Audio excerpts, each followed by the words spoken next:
where is green? Ooh, stream is up. I think it is. Twitch is loading. Okay, it's live. And the title is even updated. Nice. Didn't forget this time. Getting used to this. But what's the saying? You need to do something X amount of days for that to become a habit. It's like, I think it's 21 days. At least that's how I remember it. So yeah, I'm quite well, there's still quite a few days left. Right. Oh yeah, I actually submitted a request to Hikari help. Seem to recognize listen.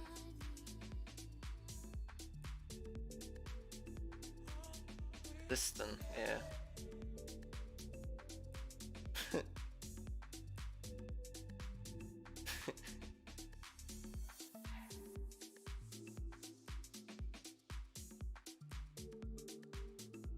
Just do it manually, ain't that hard.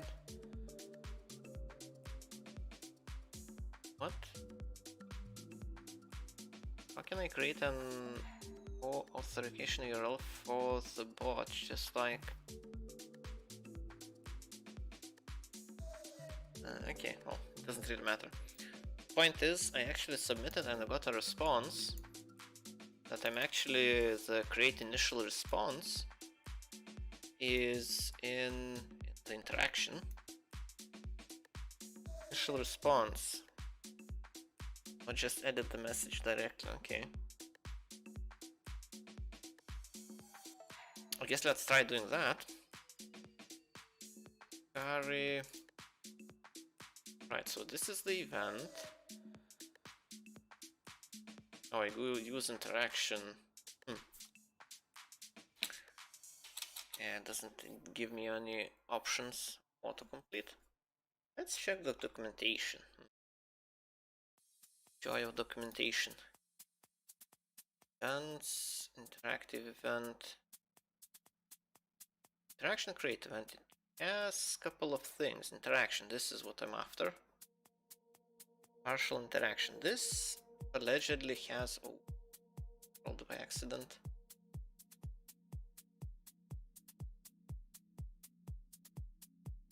Let's go back. Try again. Interaction, partial interaction. It's a while to load, okay. So, this allegedly has variables, okay, properties, methods. So it has methods, delete message, for example.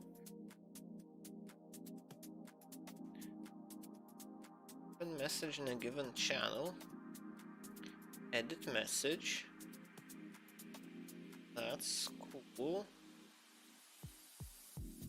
A bunch of parameters. I guess this is a very, like, if I managed to find this, yeah, it would have solved so many issues. So I can edit message through here, even though I'm not supposed to, as well.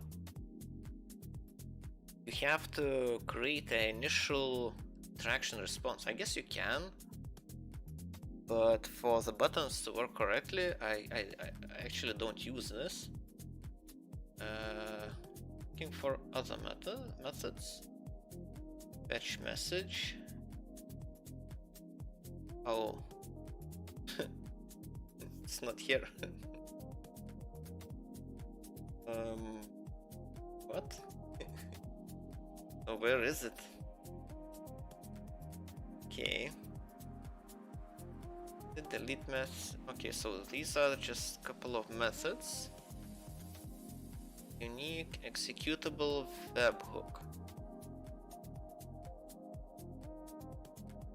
Ah.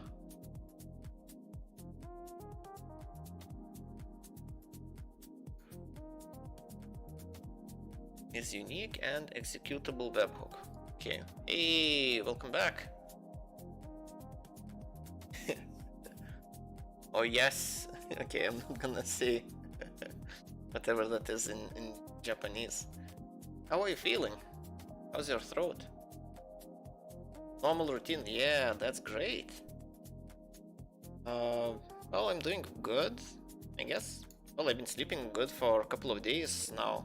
A couple of days in a row, so those been very productive days so far. I managed to, well, I have a couple of menus already working, but there's still a couple of quirks I need to work out. But this is an, okay, let's try the example. He says that create initial response is supposed to work. How is beyond me, because this documentation doesn't support that theory at all.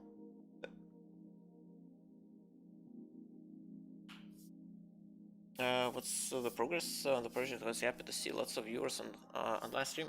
Well, I'm kind of getting close with implementing this menu class, which is like the main, like the key class that's gonna be used everywhere for each menu.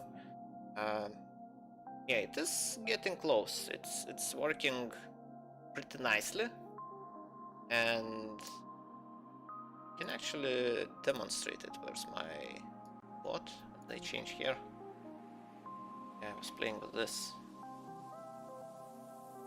Okay, let's... should be fine. As long as I don't press any buttons, it should be fine. Because pressing buttons is bad for now. Yes. This interaction failed. So yeah, I'm working on trying to work out how to do the other thing. But yeah, for example, now the translation, I implemented translations recently. So this is all generated dynamically. So let's see. I can actually demonstrate that. Would be pretty cool. So let's see. What's the acronym for Hindi? HI? HN? Like, I need 2 letters. Maybe HI. Let's see, so we add hi.txt. And now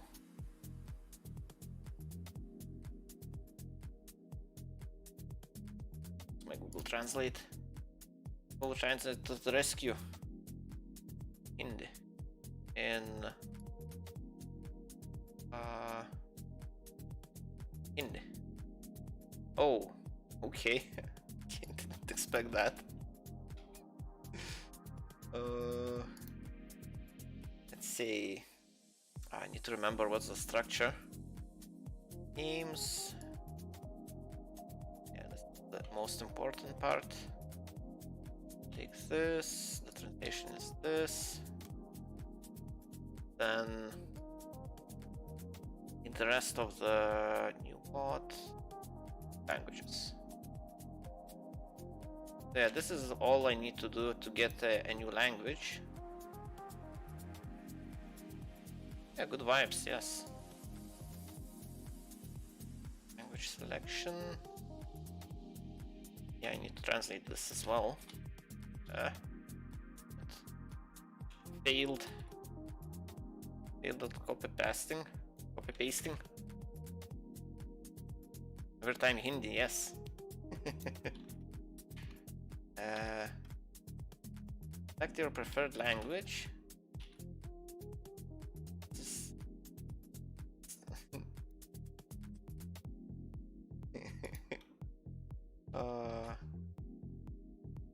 And this probably has to be here. So, well, for the most part, it would work. Well, for the purposes of illustration.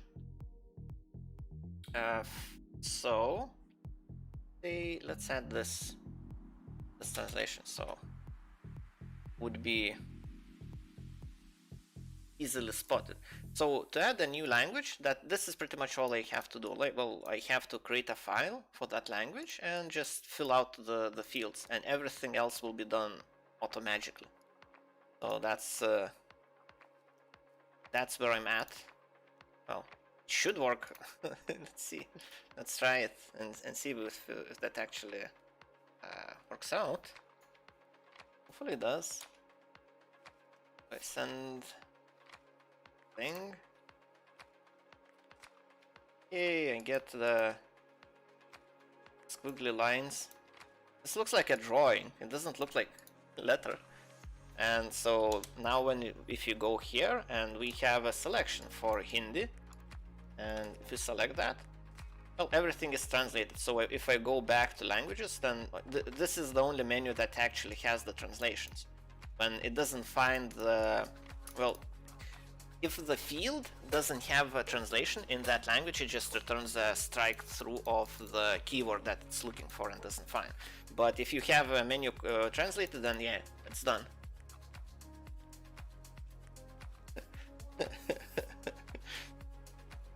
Elbow bump, yeah, exactly. Easy. So I can easily support, like, in, well, pretty much in all languages. Like all I need to do is just someone to provide the translation that makes sense. But I don't know. Yeah. So the same goes for Lithuanian. I could add a Lithuanian translation and so on. So it's really cool how it's done. I'm really happy with how it's how it actually works, and like this is the piece of code that has to be unique, and that's it. Everything else is done in very generic way. Like this menu class pretty much does most of the work, and language menu just changes one piece of it to make it unique, because, well, it has to work like this because all other translations are structured in a different way. It has to have, like, translations are put so this is called a section in the brackets. So each menu represents, which section represents a different menu.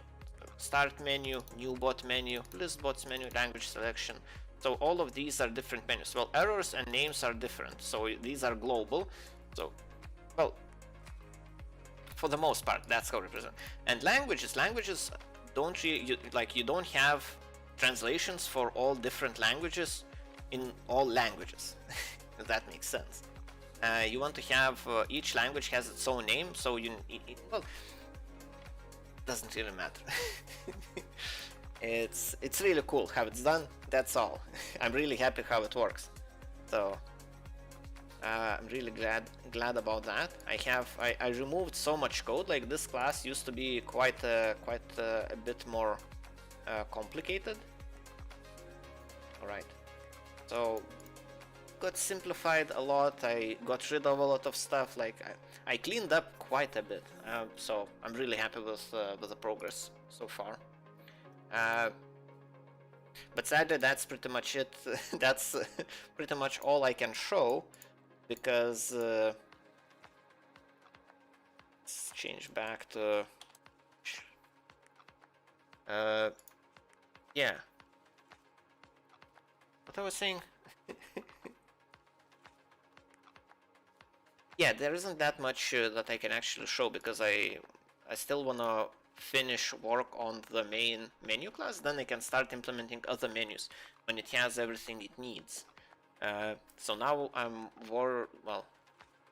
want to implement the buttons to make buttons work properly, because now buttons, like, I have some functionality that it does some weird stuff, disables buttons, but this still says that interaction failed and so on.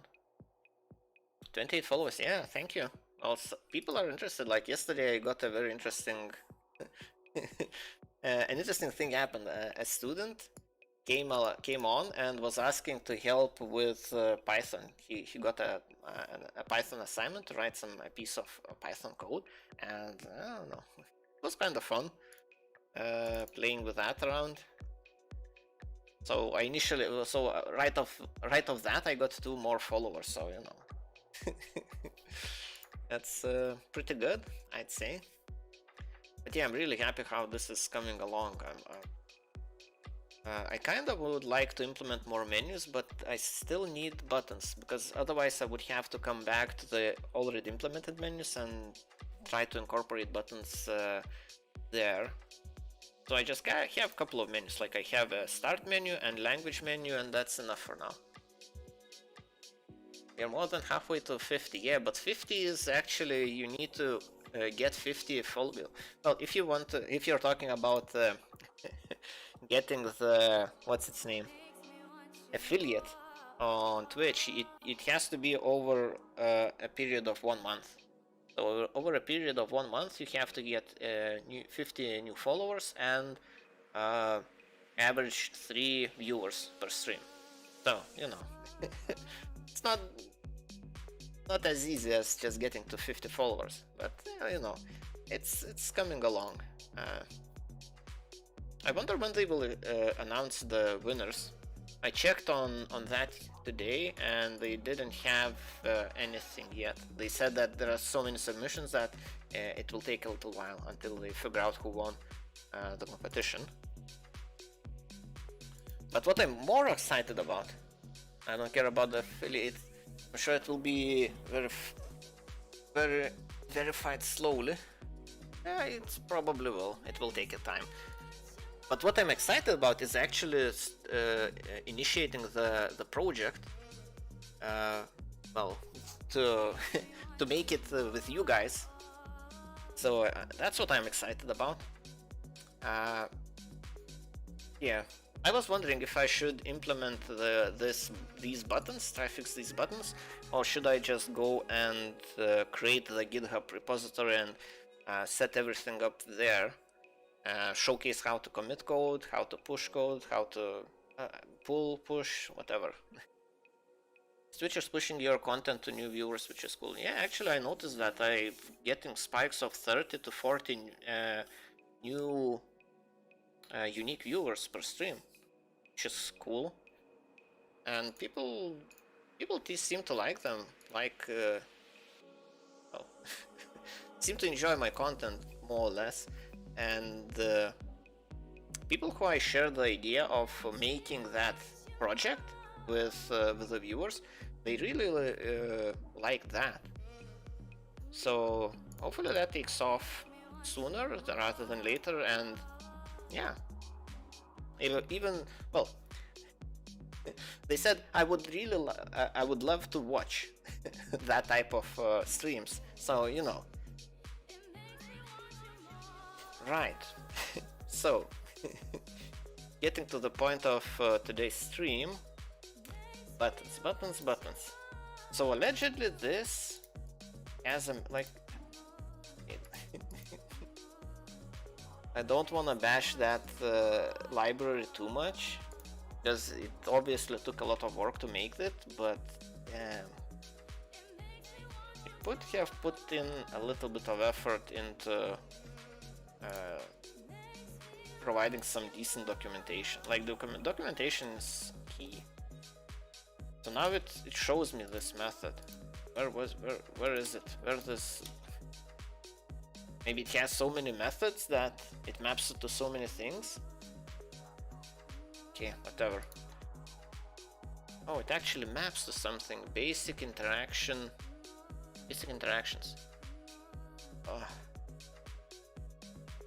Yeah, and this has decent amount of comments at least. So content.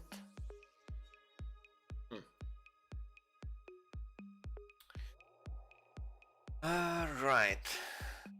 I guess I'll just use whatever was given to me and see if that works. Hikari message update. So it is the first parameter. Content. Like type or something? Star. I guess it's anonymous.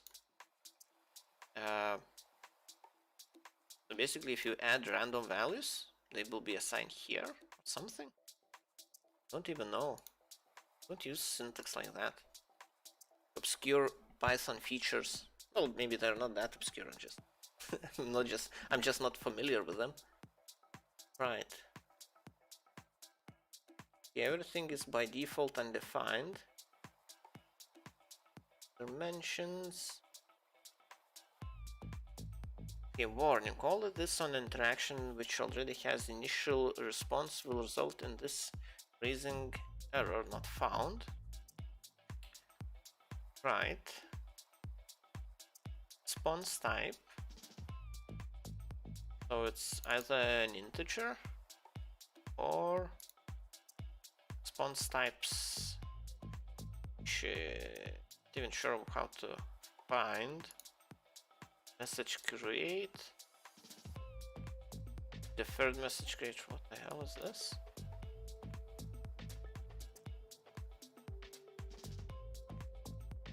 So 4, 5. Oh, so this is 5. This is 4. Why do I? What kind of array is this? Okay, well, whatever.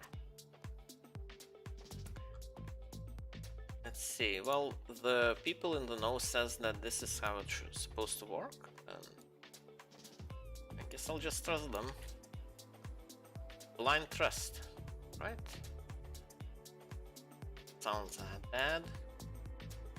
So now this doesn't actually extract a message. It is something that I need to wait. Yeah. Synchronous function. Wait. Create initial response. Message. Then I guess you pass on all the parameters you want. Yeah. Content. I guess if I don't update the content, I just want to remove the buttons. Does this work?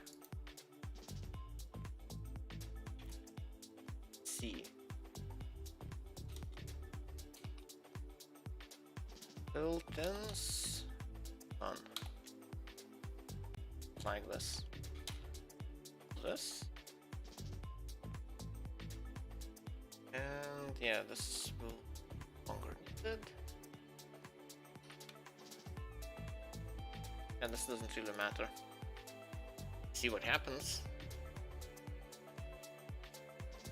See if this crashes. What are the chances? Like it's a coin flip?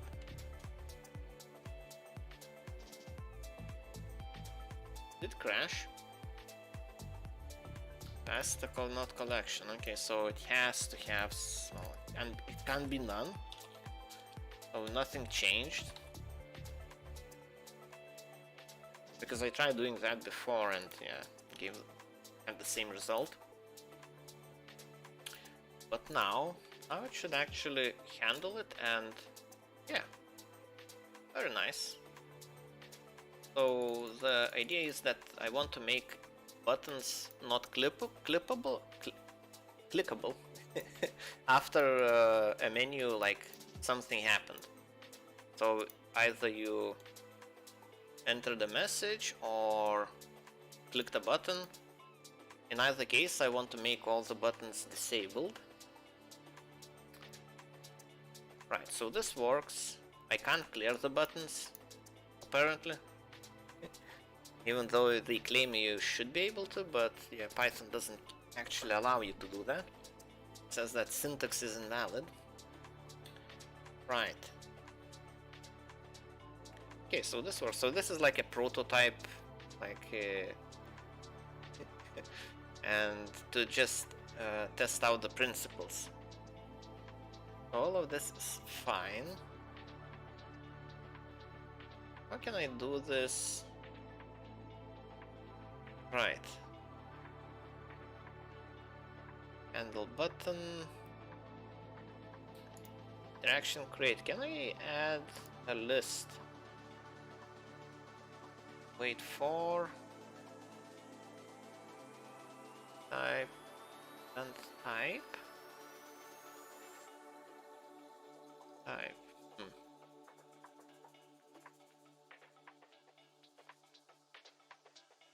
Pretty sure you can. wait for. Look at the question. I think this is actually documented. I guess I can check here even.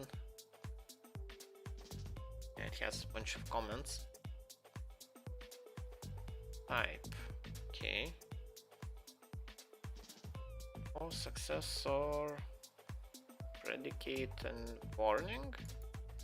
Synchron not supported. Listen.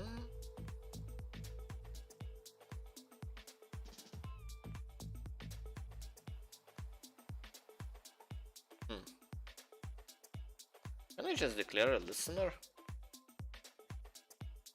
Like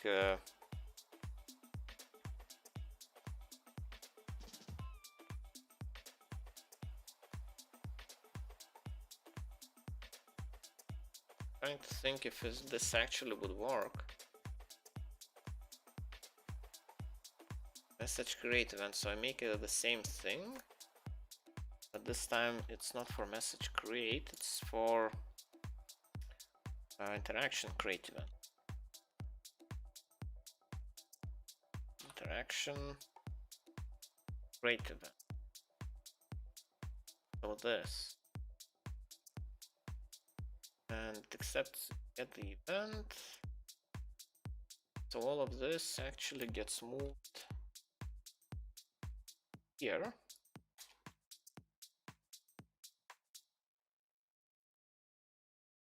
So event.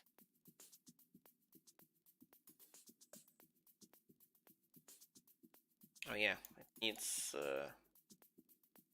components.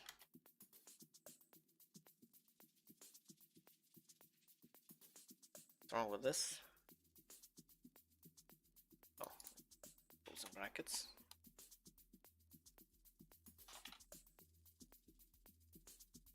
Do you know something about it? Learning JavaScript? Yeah, I have actually a project. One of these projects is written in JavaScript. It runs on Node.js, so it's server-side JavaScript.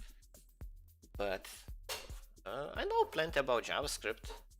I've written a decent, well, not. I know about quite a bit about ActionScript, which is based on the same standard that JavaScript implements. Basically, there is a standard, like a bunch of companies agree that like JavaScript, like all the languages like JavaScript, like including TypeScript, ActionScript, what are the other ones? Actions, JavaScript. I didn't mention. I know there are multiple versions of it, but all of them should work in the same way, so they agreed on a standard, and it's called ECMA standard. This is gonna be a flashbang, but ECMA script. From where should I learn its official documentation? From whoever implements it. Yeah, TypeScript, and TypeScript is like Microsoft's flavor of JavaScript. JavaScript is more open. I'm not even sure who actually implements it. Yeah, learning JavaScript is a little bit more tricky maybe, because JavaScript by itself is not that complicated. It doesn't have all that much. And maybe Mozilla would be the better resource for learning JavaScript, because because they are the guys who are actually implementing it. So ECMAScript specification, so it changed in 2020, 2019. Okay. But you don't really need the standard. Standard is for people who are implementing their own versions of JavaScript, but it is kind of it's very technical as far as I remember. But yeah, last time I checked, it was quite a while ago. Let's find the latest draft available here. See what it looks like.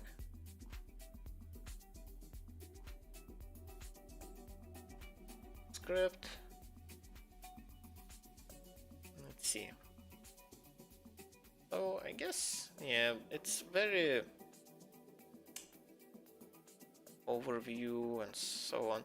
So if you want to get a really deep understanding why JavaScript is the way it is, then yeah, you could familiarize yourself with this standard and see what's in it.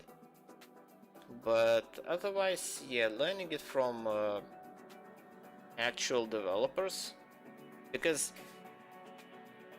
who develops JavaScript engines? JavaScript engines list.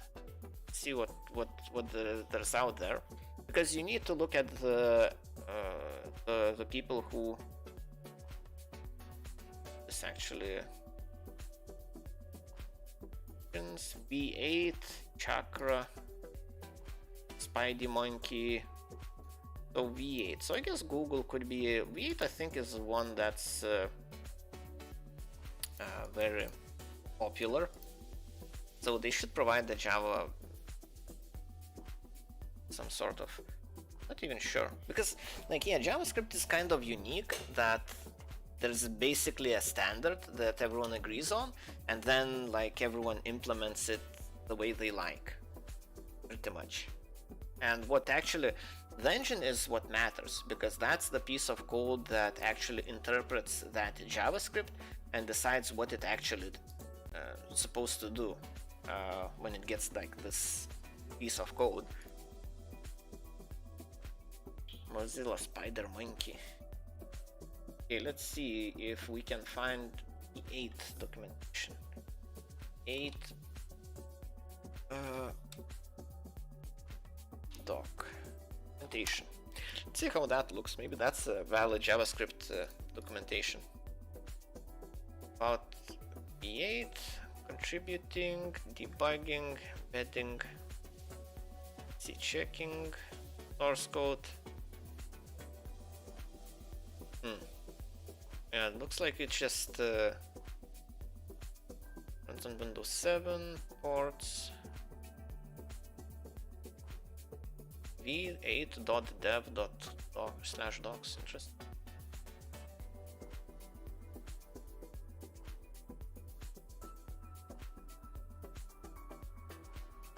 I don't even remember what I I think I read. Well, since I was learning ActionScript, let's see what Google has to say, because I actually I can't think of a good source for JavaScript.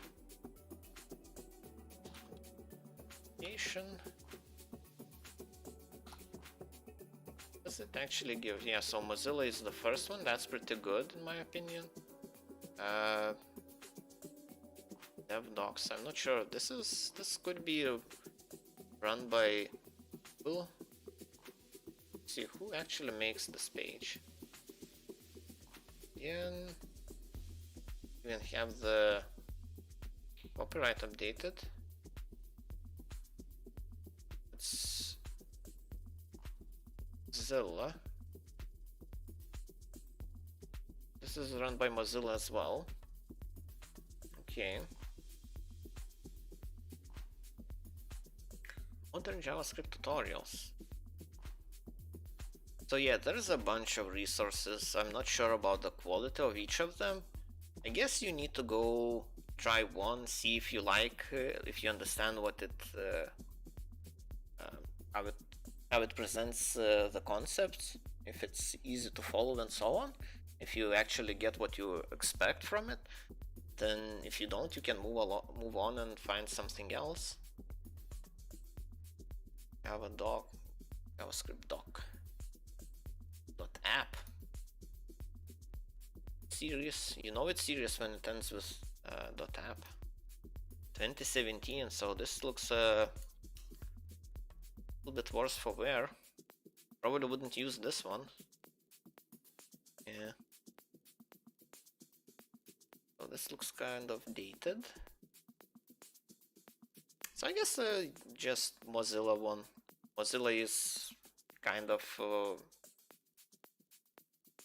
well, it is a dominant browser development company, so you know, Firefox is kind of the what you would say. Yeah, Mozilla it is. Yeah, Mozilla is pretty good. Well, at least the resources will be up to date. And last modified July 29, 2021, so I guess it's not too old. Maybe there's not much to be added. But the JavaScript itself is not that complicated. Related topics, tutorials, references, so let's see what the tutorials they have. First steps, building blocks, JavaScript objects. Also, it's cool that you can actually run the JavaScript in any, well, you can run it in Mozilla. Not a big problem. Okay, use it such as Node.js. Node.js is for server-side JavaScript. So using it as a language, like a proper language to write server applications. So that's what I'm using. I'm using Node.js, and yeah. And well, I would show that code, but I'm not sure it's it's safe, because what it does is handles my transactions from PayPal. So when someone pays money for the bot, that's the application that actually gets the message, handles, extends the bots, and so on. So that code is definitely not, for sure. I haven't sanitized it, and yeah, it's not safe to show on stream. So. And there isn't anything special. It's basically a very simple Node.js application that just waits for messages, and when it gets one, it updates the, well, it validates that it actually came from PayPal, then checks, makes some sanity checks, and just updates it into the, well, updates the database entry that someone paid for, and that's it. Like it doesn't do anything special. Very simple application, one file, one method, pretty much. That's it. Yeah, I think I would go with Mozilla on this one. Let's see, okay.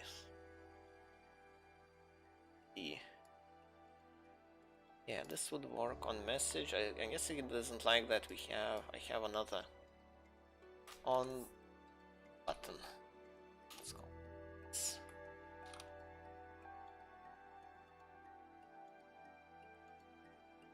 Oh, this is the bracket I lost. Okay.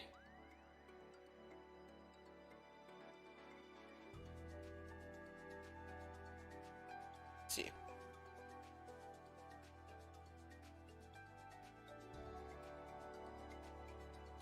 Oh, this probably won't work. Yeah. You know what? Let's comment this out, because this will use this predicate thing, which will, yeah, this one. Right. All of that is commented out.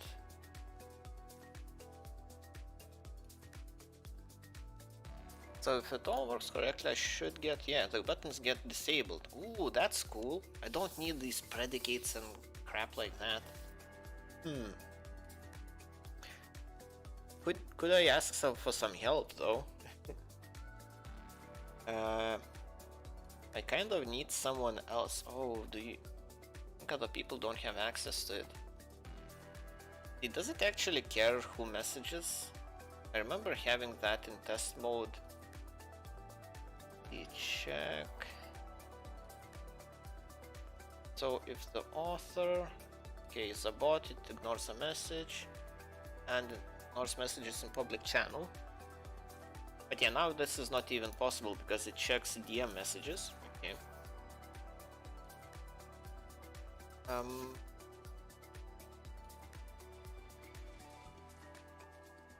I guess it's not really an issue. It is on the interaction, so it goes back to the interaction that it came from and updates buttons there. Don't need all of this wait for nonsense. Well, I guess, well, it's not nonsense, like different use case. Yeah, this is really cool. I do think and any button I press, it gets disabled. The buttons get disabled. That's really cool. That's exactly what I wanted. Right. So this actually adding another listener is all it took. Maybe I should well, can I combine them? Should I combine them? Probably not. Right. What I wanted to test is if two people message the bot at the same time and one person presses a button, I wonder if it affects buttons on other person's message. It shouldn't, but it might.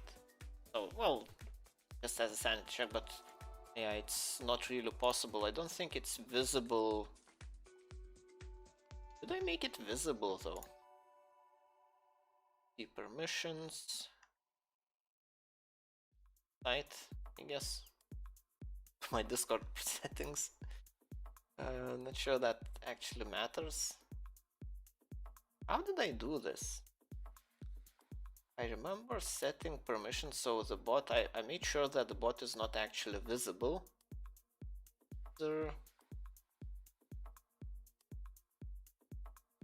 Bot. What roles does configuration bot have? Where can I see? Oh, I think it's one of the admin chat, I think has it, yeah. Roles, it has test bot and guest. Okay, test bot, that's what I'm looking for. Permissions for test bot. Settings, roles.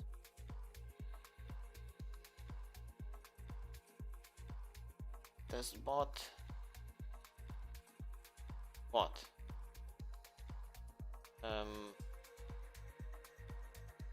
Permissions. Not it. Channels.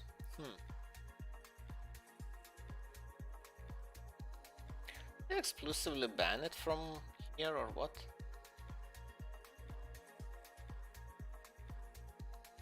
Channel permissions.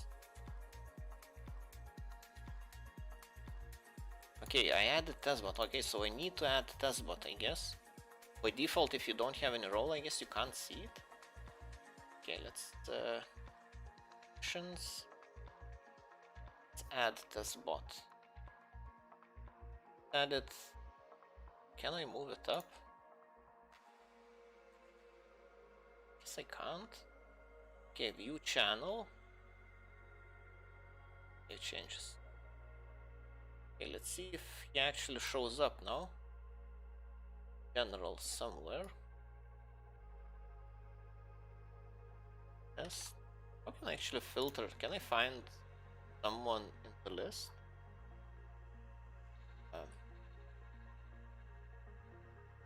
Try mentioning it. That test bot. Okay, this here.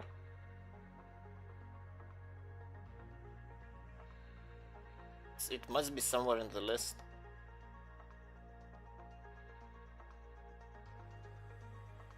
Oh, you know what?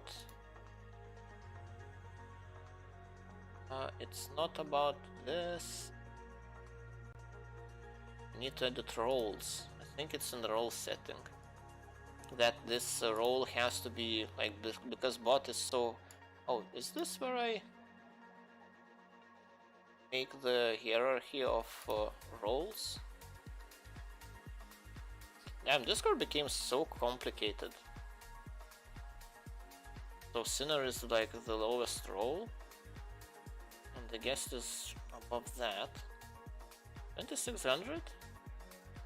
Thought everyone had this role. Or did I lose 1,000 members somewhere?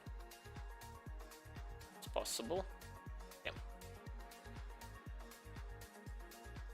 And edit members permissions. So view, manage, create.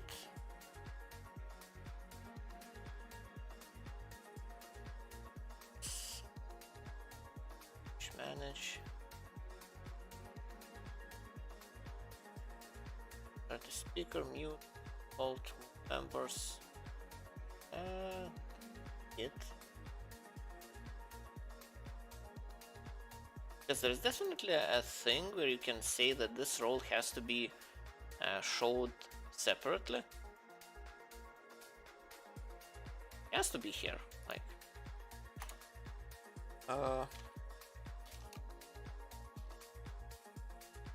group. Oh.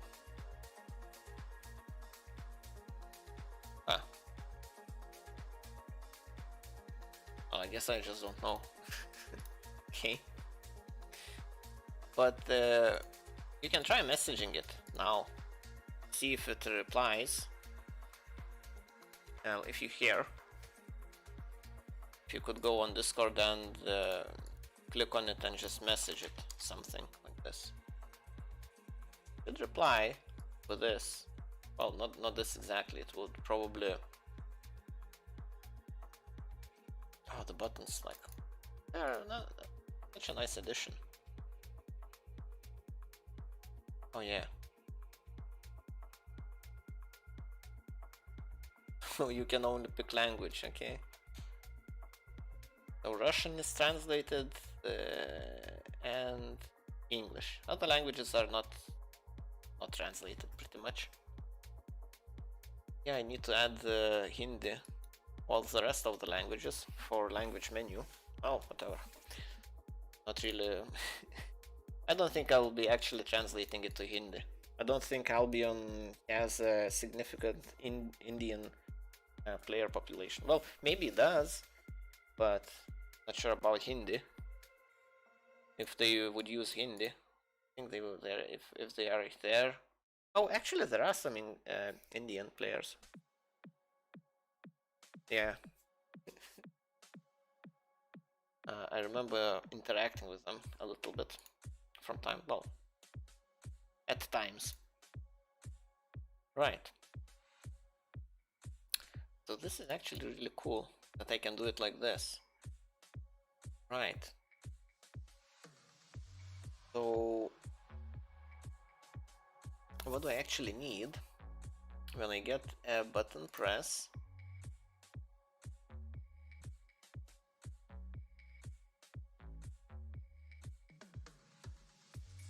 See actually what I get. Kind of interested.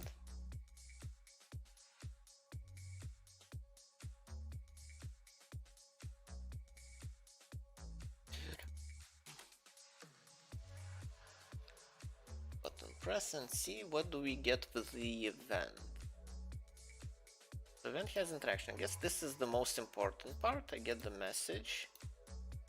But what I'm interested in is the button that was pressed. Application ID, channel ID, guild, created at, message,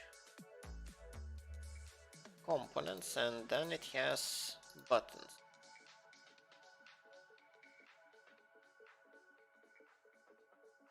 Button has type, components. Oh, so it has okay, rows.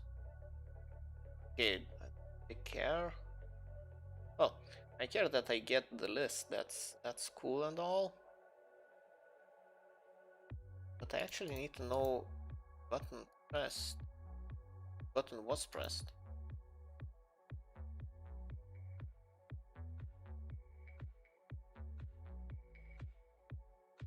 So it's not gonna be in the message version. Values. User. Type. Message component. Custom ID. Oh. Custom ID is custom ID because that's what I assigned to the button. Right.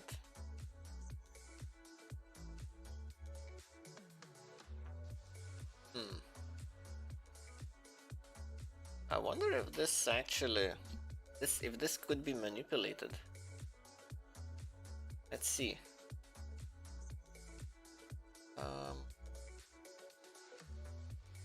Right, let's run it again. This time, sorry, press it. What's the combination to open developer tools? Don't remember. Discord developer tools.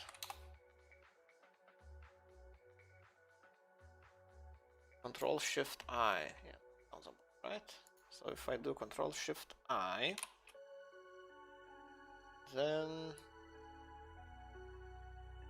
take this button, for example. Does it actually show the custom ID I assigned anywhere? The vicinity button.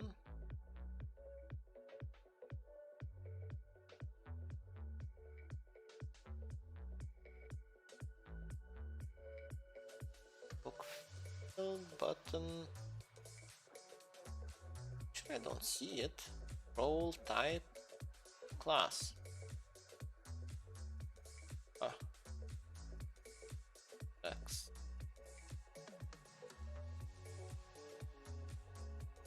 No idea what flex does. What does it mean?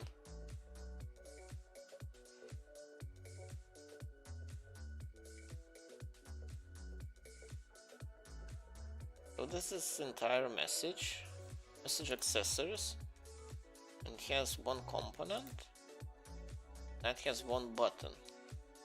So I guess it can be manipulated in that case. It internally maps the ID. I thought maybe you could change the ID of the button and then click it. I wanted to test that. I guess the Discord guys are not that dumb.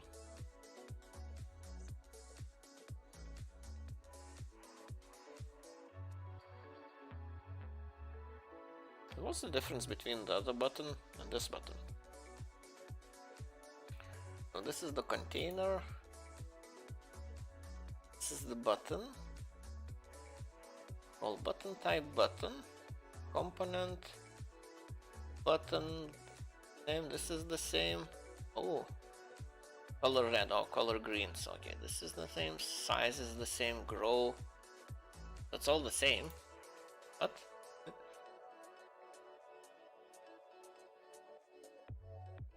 Content.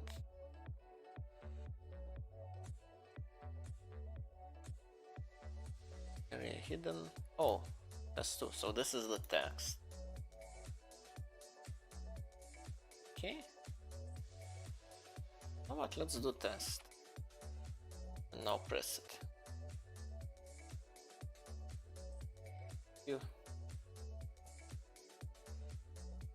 Yeah, we get custom ID too, so the second button was pressed. Okay, so it's all good. So Control Shift I. This. Right. So we get the ID.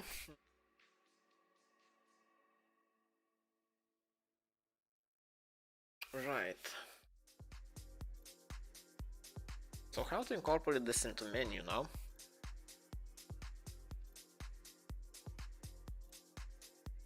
Handle user message.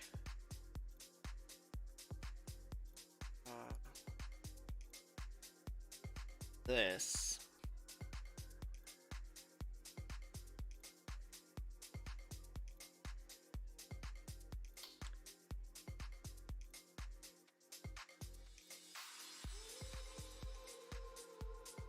Will there be menus without buttons?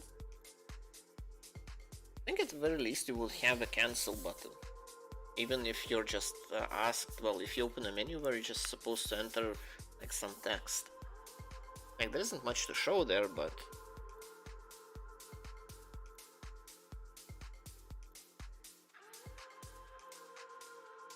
right.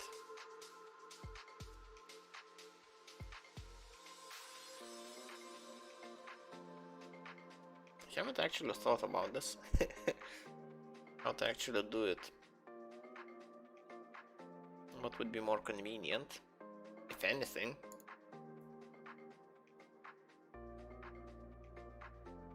Killbot para Albion. Cool.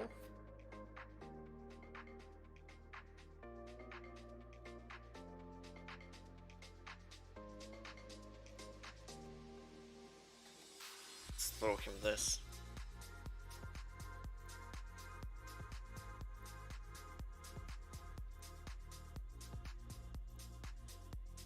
Alright, they should respond.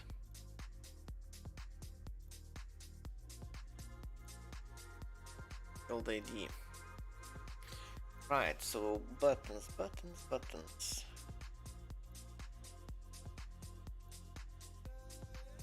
The ID should represent the choice, I guess.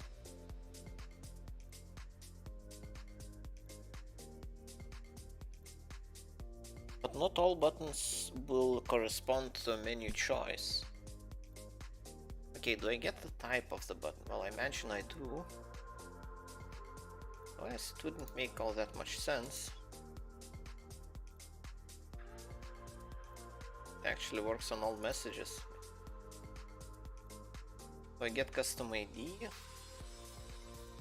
Oh, I guess I can extract it from the message, because message has components, and if I go through the list of components, the custom ID that matches this custom ID, in case this custom ID will have style.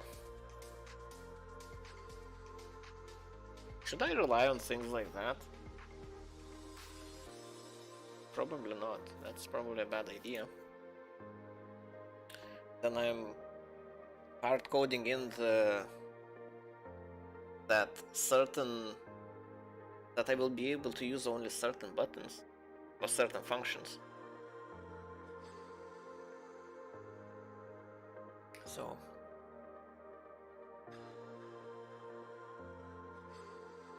interaction. Fonts type. Array.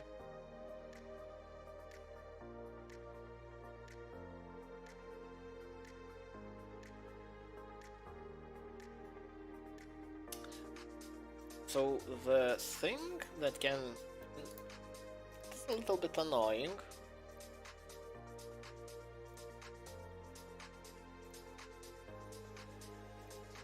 I guess I need to have a separate list of buttons, and that's it. So each menu on top of maybe, well, it could be in the context. Yeah, that's probably the right place to store it. So menu context will have buttons. See? And then each button maps much like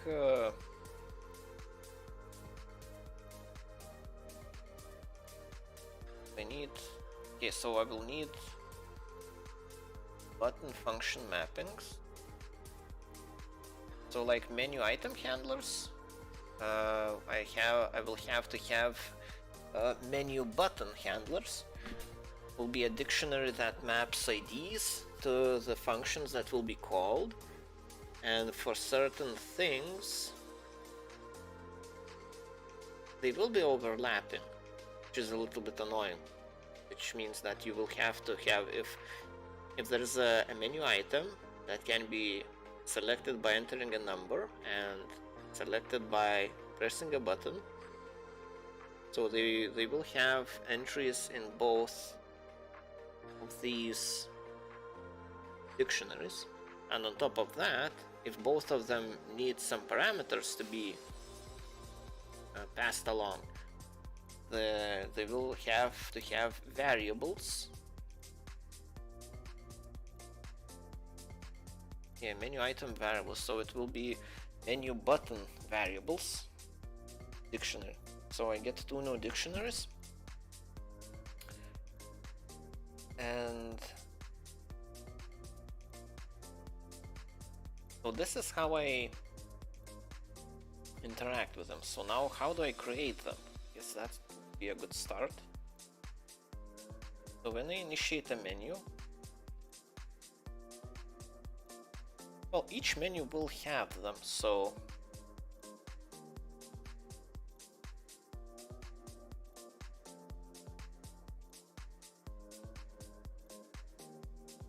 maybe it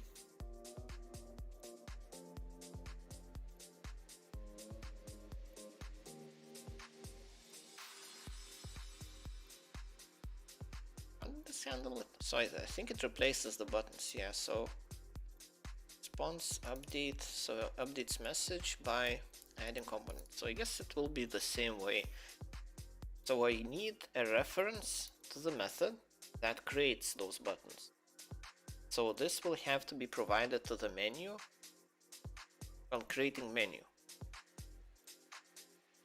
So for example,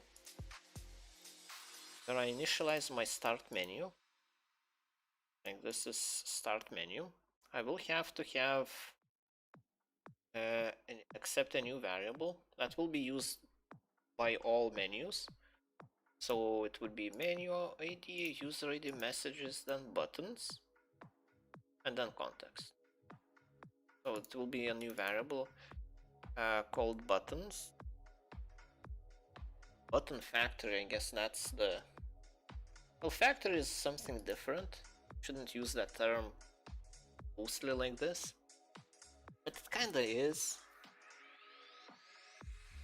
The only thing that it takes is true or false, so buttons will be enabled or disabled, and each menu will have a different factory per se. Actually,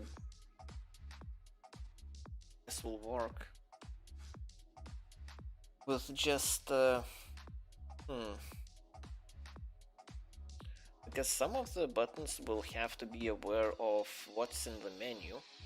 Need to know how many options there are in the menu.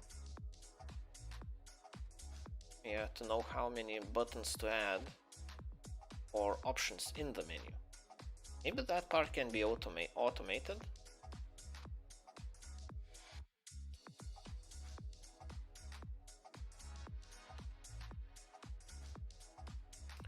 So what can be automated? Cancel button could be automated.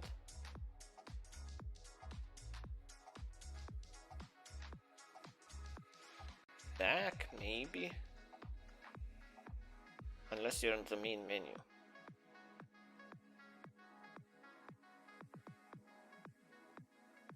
Actually, back and cancel are kind of... I think if... yeah, if you were to have one in all the menus, I think back would make more sense. Because you can always go back. Like there's always somewhere to go back, unless you're in the start menu. I guess if you press back in start menu, you just go back to the start menu. Just falls back to the start menu.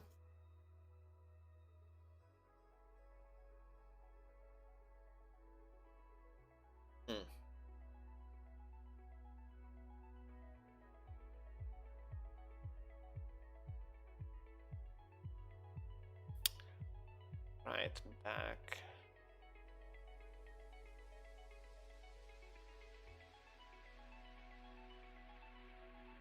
So menu items are kind of easy. So I can just automatically add them. But the problem is I need to combine them in one go. I can't add the couple of buttons and add a couple of more, and so on. Maybe I can.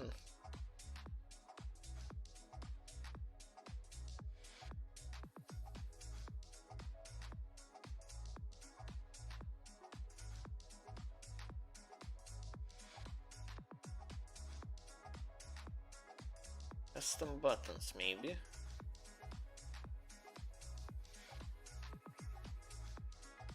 What custom buttons would need to know? What would be the custom buttons? Okay, I guess I can start implementing it in stages. So first stage would be to just get a button for each menu item. So however many numbers there are, I just add that many buttons, and each button has a corresponding number. So you can either select okay, so and the mappings will be the same actually. So they will match menu item handlers.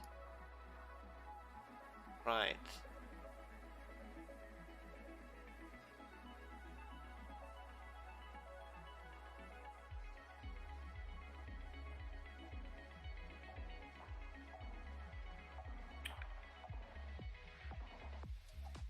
Yeah, I wanna check if the components. So this is row component and doesn't have anything. Just action row. And action row has a list of stuff made out of button components. It is kind of sad that I can't really assign an ID to the action row. That would make it a little bit simpler. So let's say if action row ID, well, okay, well, it doesn't really matter. It's not gonna happen anyways. That's just not how it works. Right.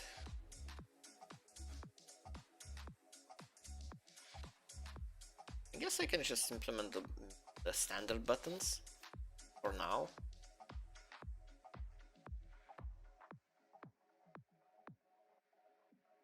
Get components.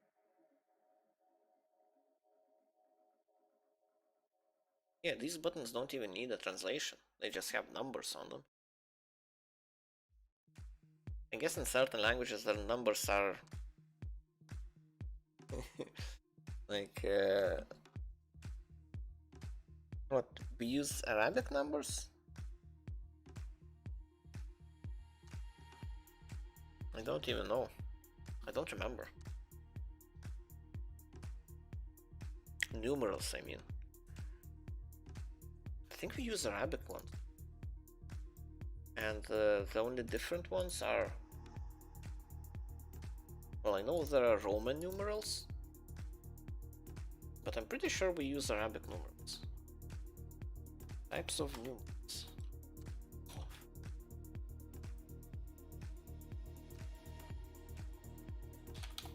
Let's see.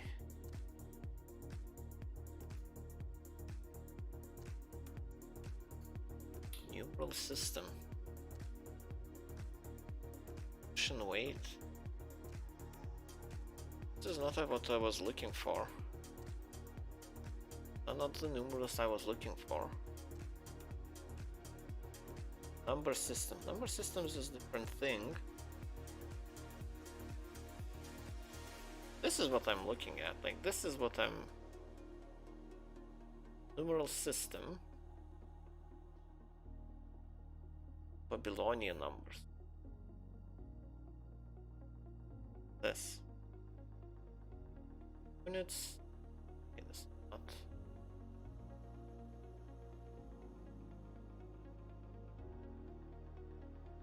Hindu, Arabic. Yeah, so we use Arabic.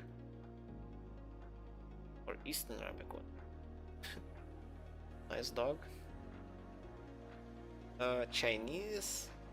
Oh, so Hindu Arabic is one way of spelling numbers and Eastern Arabic is different. So there are two flavors of Arabic, and Roman. Yeah, numbers are, yeah, not gonna be translated anytime soon. So forget about that. So these general buttons won't have any, like, they won't need translation. So that's cool.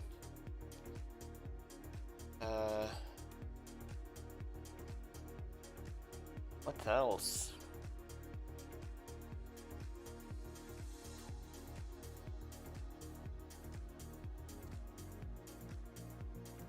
I guess I needed to add it to the context for other buttons. Okay, let's not think ahead because I'll just get lost. So components is gets assigned here. Right. So it calls show. Oh, that's... Wait. What does it actually get? Handle user message response. Calls show. So this is where show gets called. Instead of show, I should just return the current menu. So then I can call show to get the actual text of the message, and then I can call get buttons to get the components, or get components. Yeah.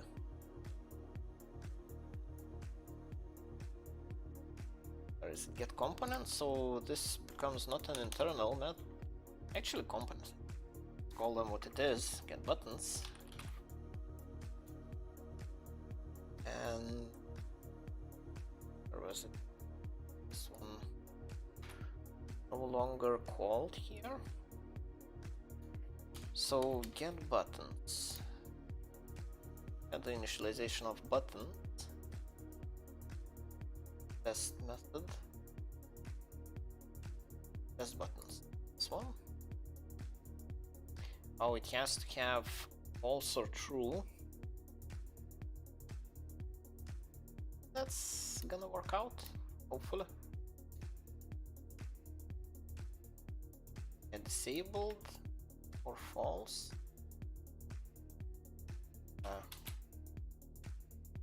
Something like this. Right.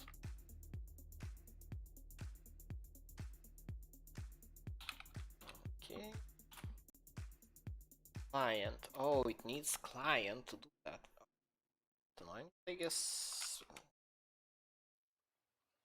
client is what type of client is that?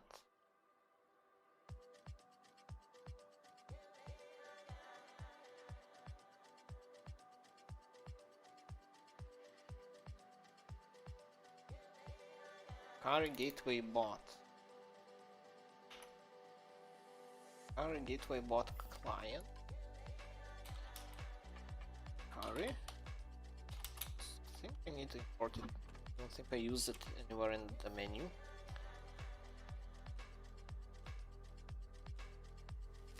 So okay, now it should work.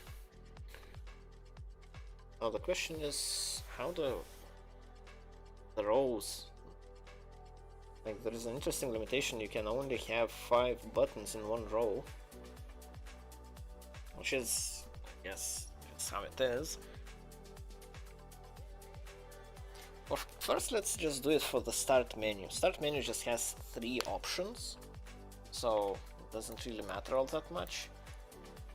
So on the very basic, I need to iterate through menu. So item, let's call it item because it is menu item. For item in self context menu items.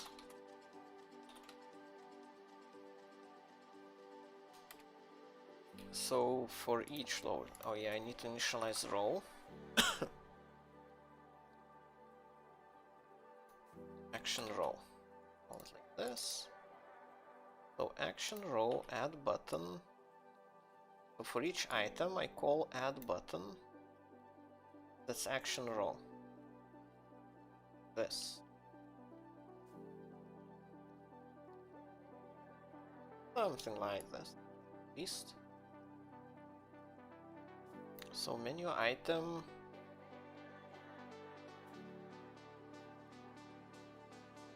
Wait, context menu items, that's a dictionary. So item, that will work. I do the same thing somewhere, check on it. definitely saw this done. I've done it somewhere. For text and key.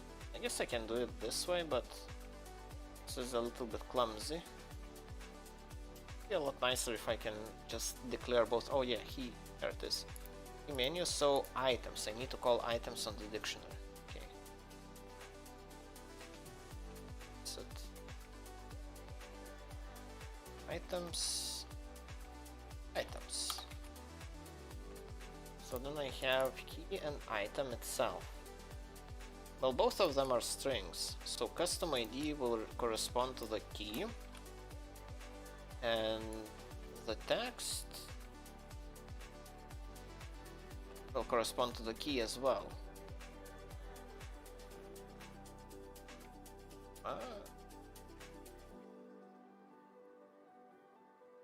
Right?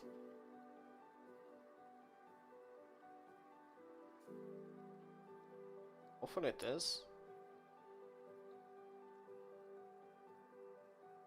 Is it? I feel like it actually is right. So the ID probably could be item. And the label definitely has to be the key. So just in case I need both. Either. Right, and after all of this, oh yeah, is disabled, it takes from the parameter, okay. So I call the menu to get all the buttons, and I can make a choice if they're enabled or disabled. That's good. Components, action row. Yeah, let's add it to the components. Turn this. Rest can go into comments. Right.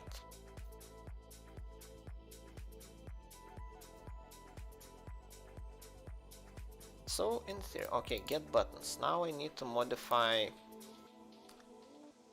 this thing. Handle user message should respond with a menu, not the message. So instead of returning show, it returns current, there's context current menu. Is good. Exactly what I want. So response now is menu row. I could rename to something more appropriate. And the components will be menu get. Oh, doesn't know the type. Doesn't know that it's an instance of type. Oh, it thinks that I'm referencing the package, or what's the Python name for a package? I don't remember. It's not important. Men. All them men. And that they are. Men. This is menu. Menu. So get buttons. Oh yeah, it takes client, and disabled will be false.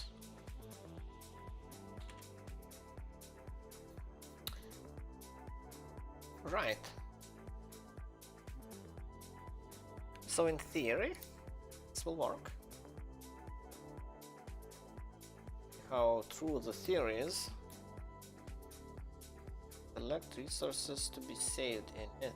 Oh, what did they do to init? I added new line. Amazing.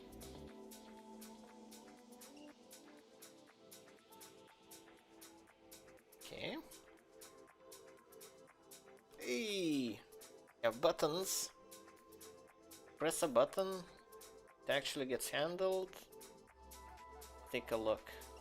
Action, components, message, components, action row, button. So buttons have custom ID, bot menu, the list bots. This one is language selection, and we have label in case we need the actual number which was used.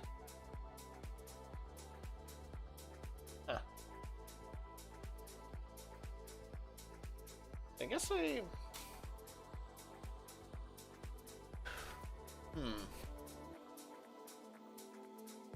does it actually help? That's the question. So now to handle the thing,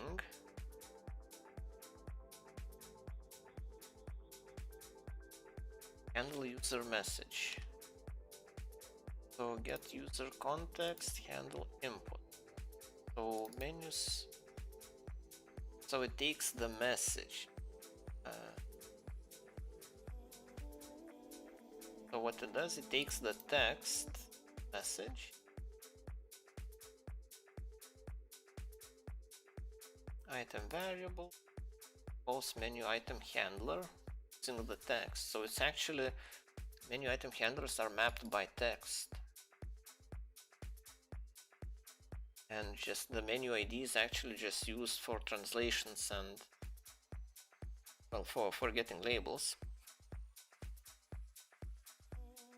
And each menu just maps functions by the number. So I guess I don't really need the menus. I just need the number. And change this handle input from message, just having a string.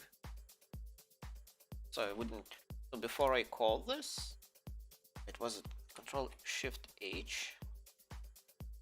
So it's defined in two places and called once. So here, instead of message like this right here. So it's already a text. So this is no longer needed.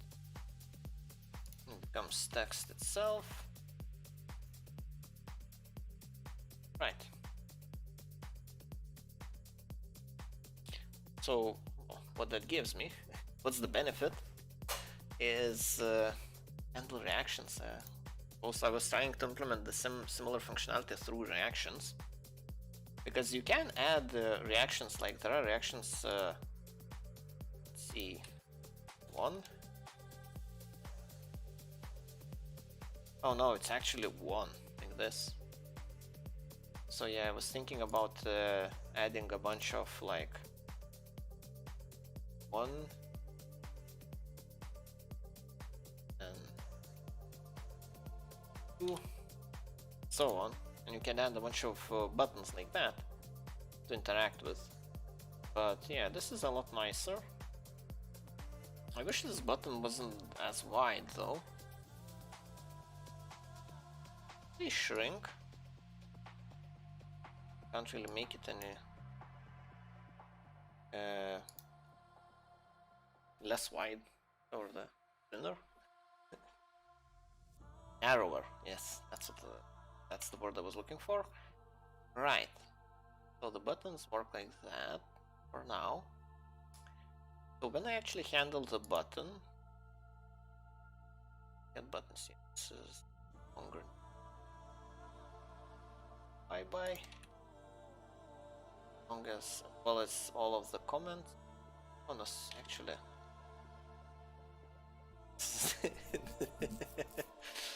Yeah, this is actually the no, stay here. You're kind of needed.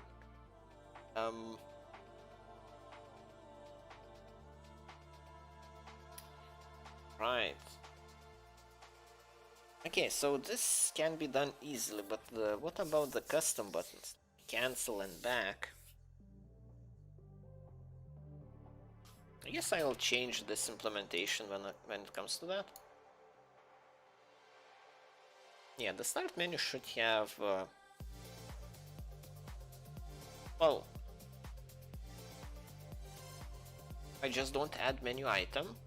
I add them by context. And yeah. Custom buttons. Maybe I could add custom buttons to the context. Yeah, adding custom buttons would be troublesome because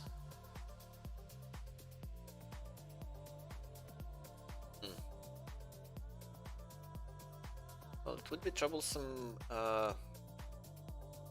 It wouldn't be all that troublesome. Because I need to map it to a method. Like for already existing options, that's done.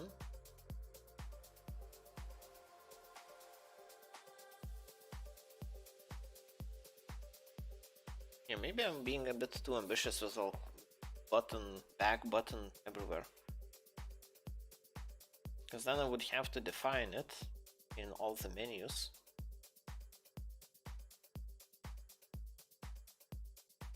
Well, I would have to keep track of what menu you came from, and then there you would have back button again, but that back button would lead back to where you came from before this, so you would be in a loop. We would be just jumping between two menus, pressing back in both, so it is not all that useful, that sort of implementation. And to implement it in a proper way, then I would have to have like a breadcrumb. Like I would have to keep the track of all the steps people took to get to that specific menu, which can get quite long and complicated. Like some menus might not be accessible. Yeah, so yeah, let's not do back. Cancel maybe. Cancel like a general button cancel, which just throws you out into the start menu. Anywhere you are, there is always a cancel button. That, yeah, it's like a home button maybe.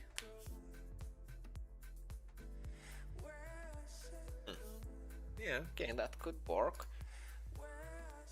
And then, yeah, I could add some values. Actually, I only need one dictionary. Why? Well, I need a label for that button, because though the custom buttons will be translated.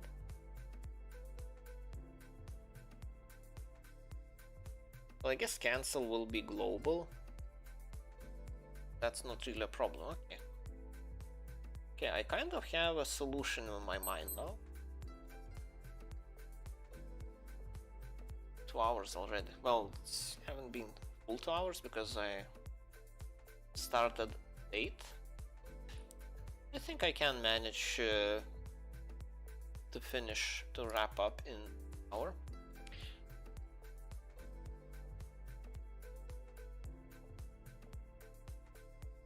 Start menu would be the only exception that doesn't have cancel button. And how do I actually do that? I don't really know. Have a hidden variable somewhere? Or just have cancel everywhere? Like any menu you're in, you can press cancel. It is like a nuke option, like if you're in the middle of setting up a very complicated bot, there's lots of options, and yeah, you accidentally hit cancel, like, yeah, that's gonna suck. Right. Oh yeah, I need to handle, well, I guess I'll make improvements when I come to that. For now, this is good. And the mapping can be handle input. That will do all the magic, as it just accepts a string and the ID. Not the item, it's key. So context menu keys is what I iterate over. Keys, items. It's not needed. So I just need the keys. They will be numbers. At least they should be. Well, if they won't be numbers at some point, yeah, I'll get the. It's gonna be awkward. But yeah, I don't intend to not use numbers.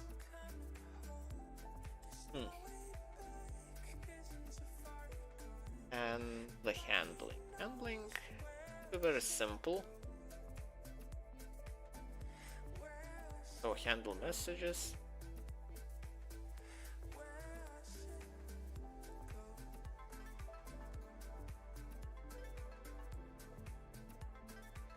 Actually, maybe I should change this a bit sooner.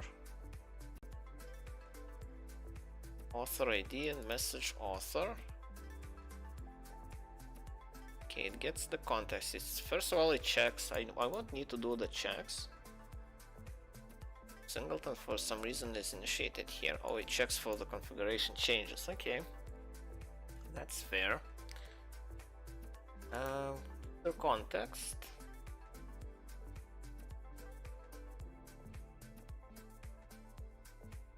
I guess this will be extracted and like the common functionality will be extracted into a new method.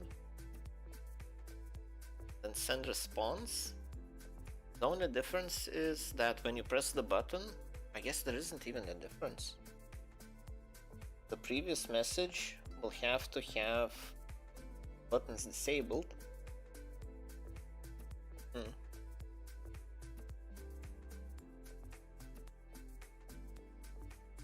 How do I even do that? Well, if you enter a number. So I need to know my last message. Last message that was sent.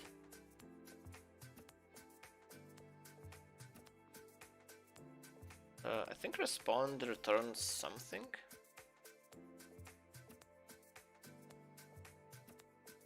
Actions.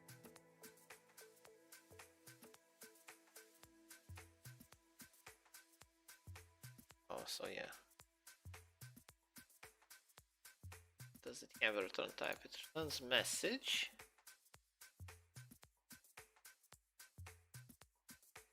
Message. Created message is returned. So I guess when I get the message, I just add it to the user context, like last message. So I will always have a reference. So where's user context? Not a thing yet. Okay. Well, I have magic dictionary for now.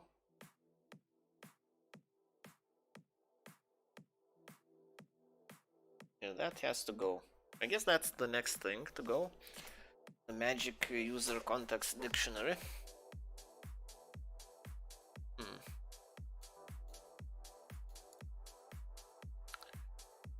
Because yeah, I don't want to do that now because I will get way too distracted to finish this. Context. Yeah, here it is.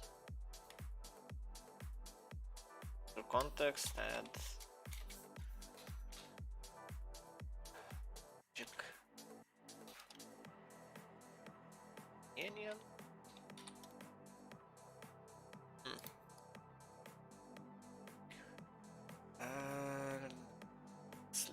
This is painful, but current menu and last message.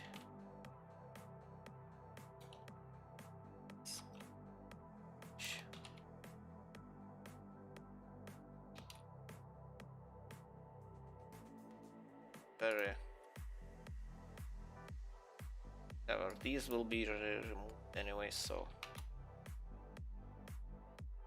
user context now has the message that gets created, so I have something to reference.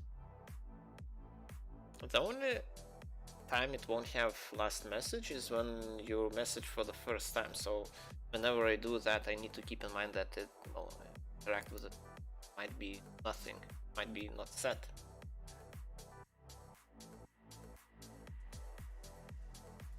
Right. user data. First of all, yeah, this can go.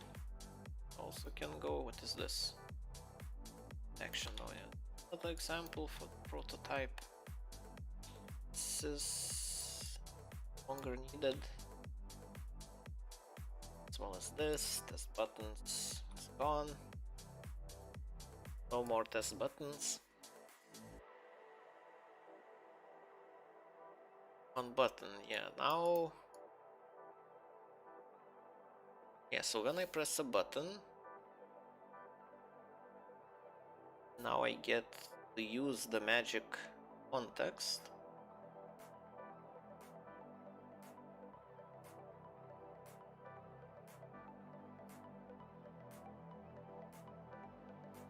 Guess I do the same thing as here.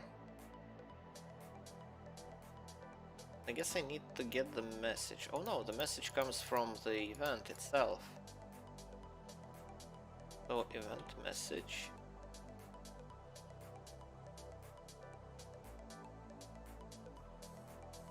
And what I need is user.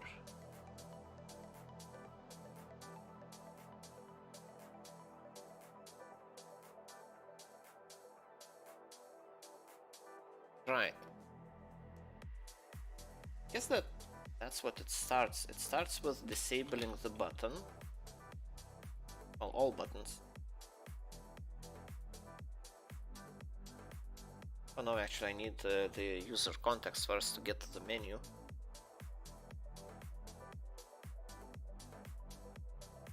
User data, so this is what I need. Author, so this user context.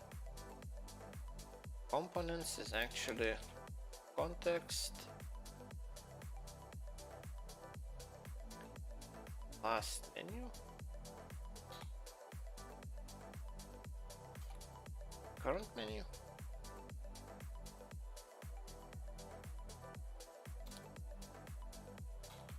Menu. Yeah, I guess if the button was pressed, yeah, that's current menu.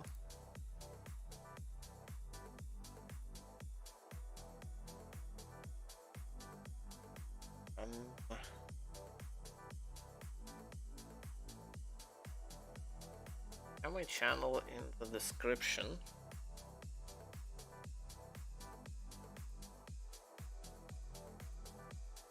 That's a link to my channel actually.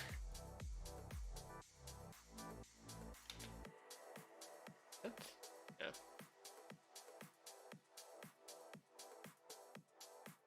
Right. Message. Context, use context, current menu. Get that method. Get buttons, right. So get buttons needs the client? Where do I get the client from? Oh, it's the app. Okay. I get button. So event app. Then I pass along, if I remember correctly. This will get me components. Comp. Right. So this will disable. This should disable buttons when I press any button. It actually happens.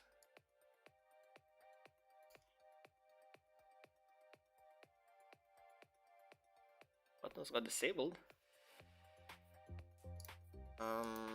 Doesn't actually response.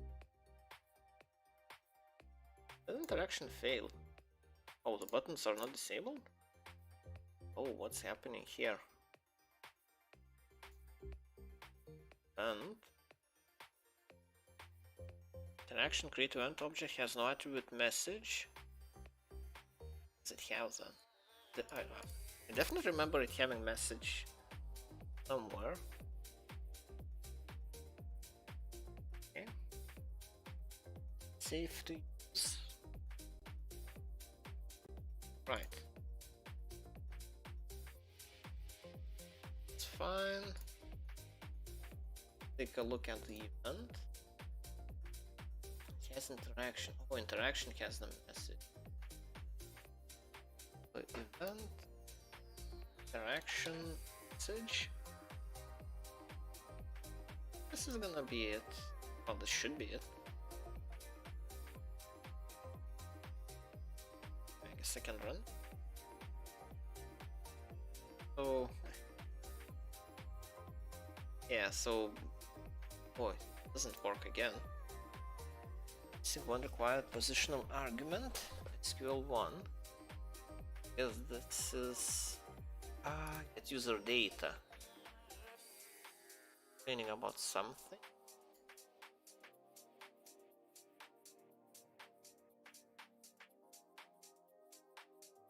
Missing SQL, what?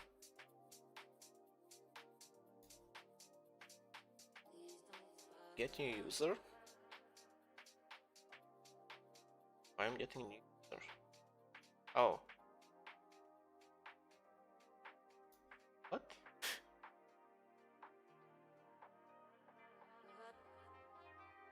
This is odd. I shouldn't be getting this. Message author ID.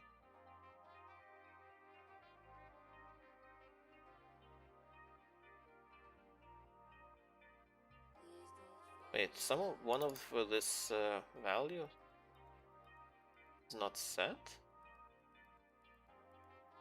Something is odd about this one. Right.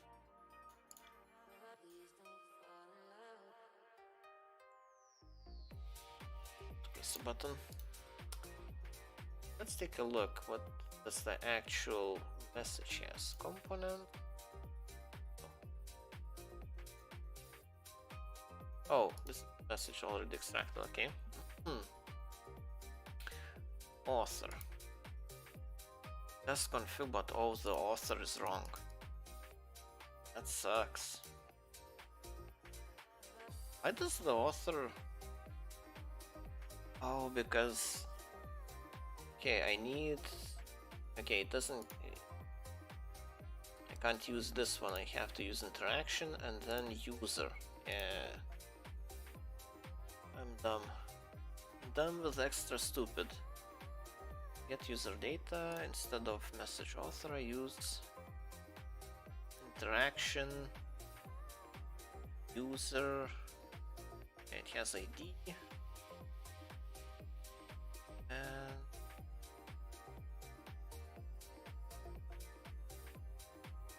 it takes the user itself because it will be the string representation, which is fine.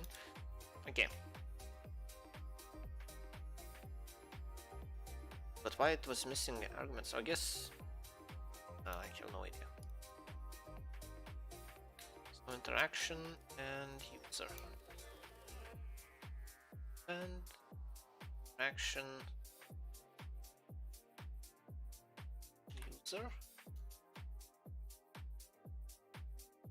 Same but without the ID.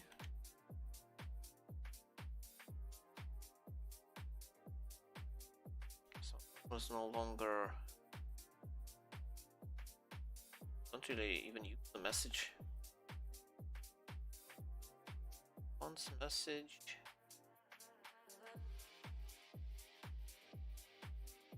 Oh yeah, okay.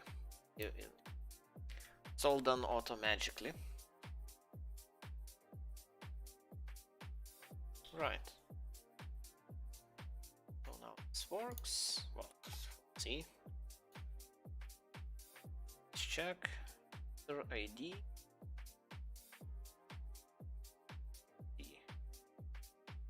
Never. Oh, it crashed.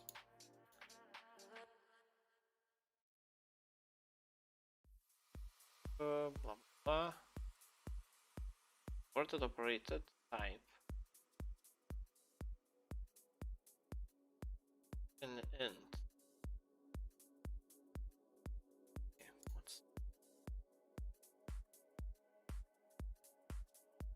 Well, I guess when it gets to get user data. Right, okay, let's take a look. Event.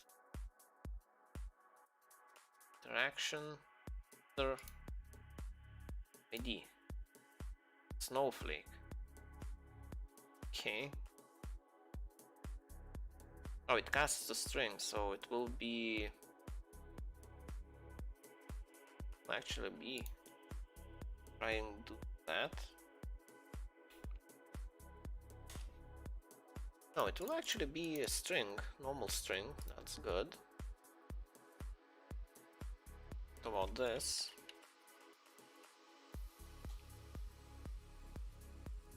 Yeah, this is also a normal string. So, what? Why is it complaining? Which one is step in? 5, yes.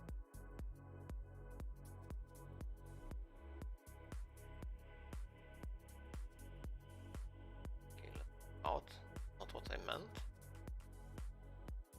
Get user data. Discord user ID. That's set. Username set. So both are strings. Now, Discord user ID. There's. So it checks if it remembers. It shouldn't remember. Close.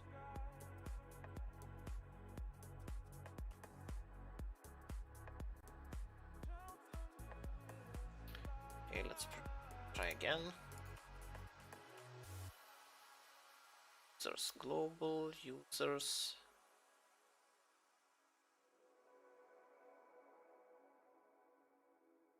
This is a diction, well, a list. Has one user. No, it is a dictionary and has strings.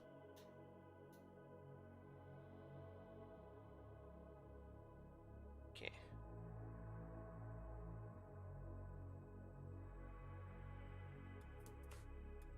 Support the types.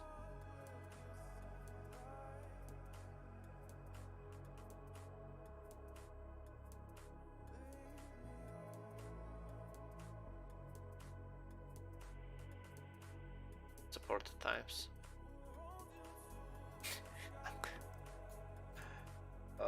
I thought I will be done with this a lot sooner. I won't. So users. Users is a dictionary. Both are strings. So what's the issue? Okay, let's do this.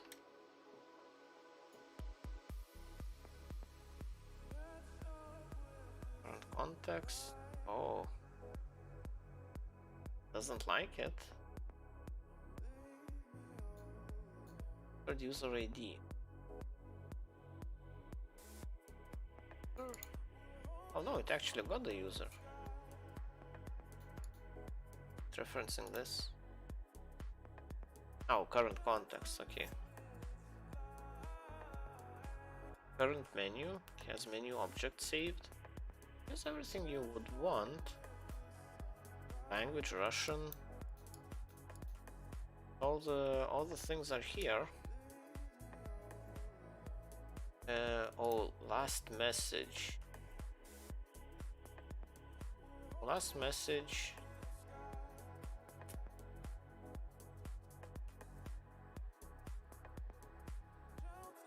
Should be set.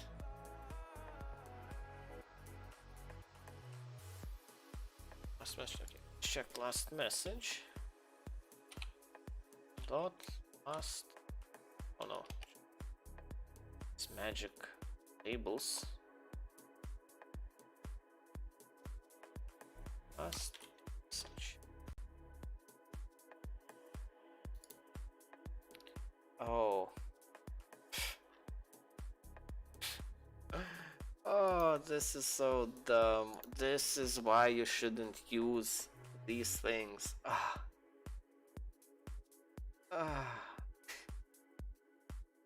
This is extra dumb with extra stupid. I named two variables. I named two magic strings with the same name. So one named last message saves the time when the last message was sent. And I named another one called last message, which actually saves the last message, the whole message. Oh, this is retarded. That's why I will move these to normal data classes like everything else. Like, this is temporary. I just didn't want to do it now because I wanna work on the buttons. Oh, this is so dumb. Let's call them latest message. I think this is it.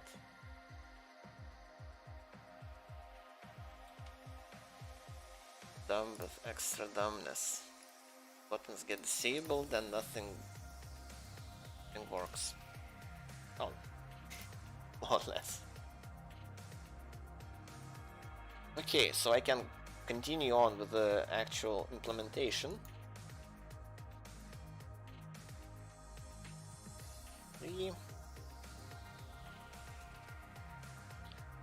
Spec. Where's English? 3. Okay. Okay, now, well, I guess I'll work on it later on to disable buttons in the previous message. Oh. Oh. Yeah, so the buttons have changed because the current menu is no longer the same.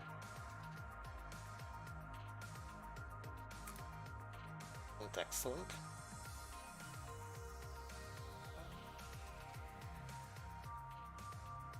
Well, this will work fine as long as I disable. I make sure to disable all the older buttons.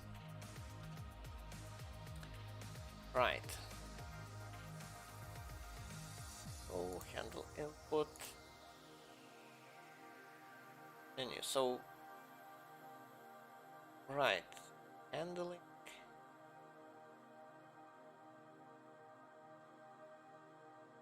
On button. So this is where I actually do the rest of the things that need to be done.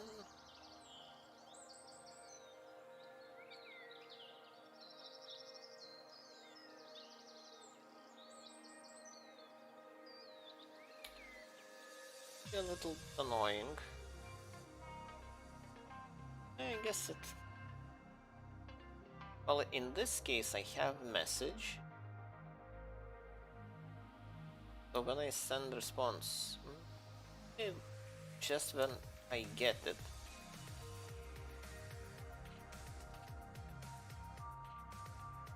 Oh no, actually, this isn't the.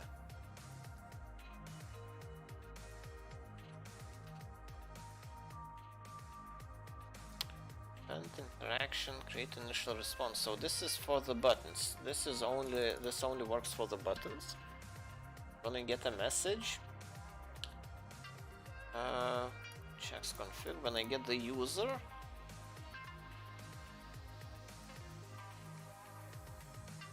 so I take the latest message and update it. Yes, edit. That's right.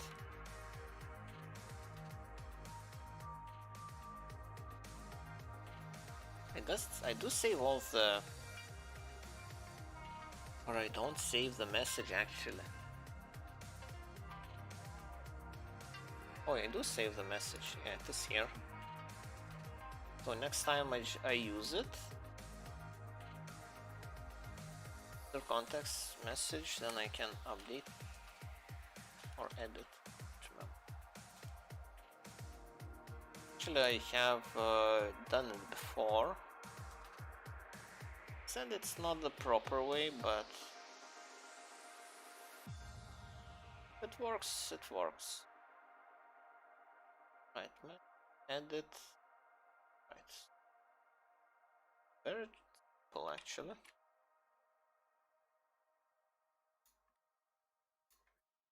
Edit content.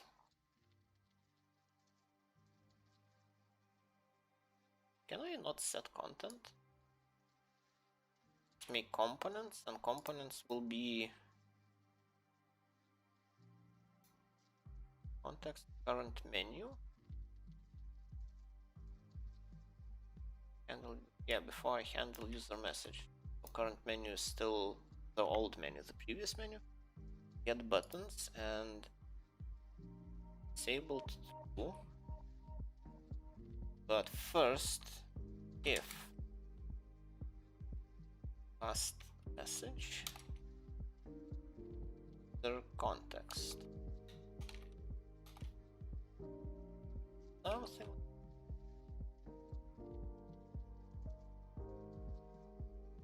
So this will disable buttons if it accepts a message, which is all that I actually need from it. In here, what I want is action create.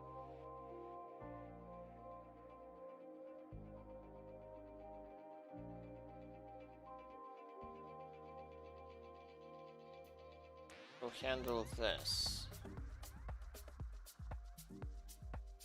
message.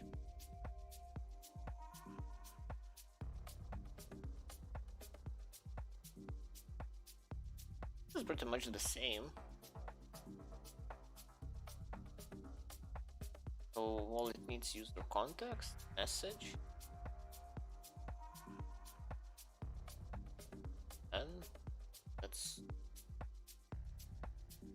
yes, only two variables, user context and message.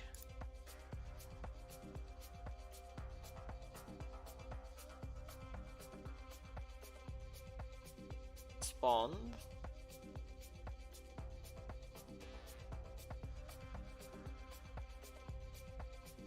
Will this actually work on this menu? Okay, let's just do copy, paste, and see if this actually works out. And message, handle user message. Oh, so this will be different. I think it tries to extract more stuff from the message. Oh no, so next, make it like this. Right off the bat, if it doesn't need anything else from the message, yeah, just that. So whenever this one is called, I'll just, instead of message, have content. And here, it's not gonna be message context, it's gonna be button ID. And action.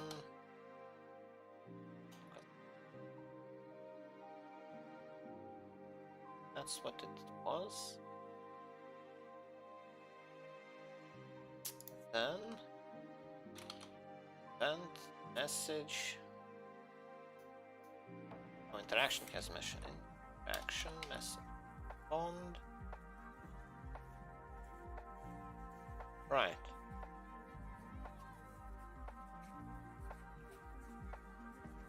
I'm a bit skeptical if this is gonna work, but if it does, then yeah, it's gonna be great. Great. As Hodor would say. Snowdor, not Hodor. Right, so yeah, I'm supposed to get menu. Oh, worked like charm. Amazing. Russian. It's all Russian now. Awesome. Awesome. It's just easy. Never doubted. Oh, it returned the same menu again. That's not what I expected. Oh no, this is the start menu, it's just in Russian. Oh, let's select language. English. Right. Cool. So I have buttons with numbers.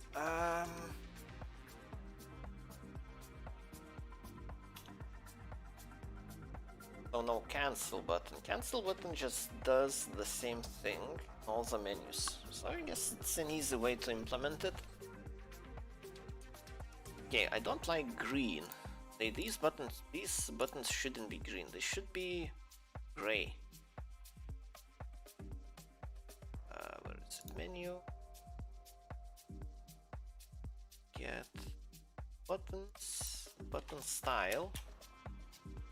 Danger, link, primer, secondary. Primer is blue. So this is gonna be make them gray, nice and gray. Oh, I'm so happy it works. There's so much that still needs to be done. Oh, what?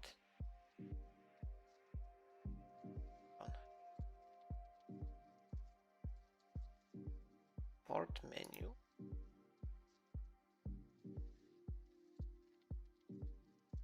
Oh, I'm running the wrong file.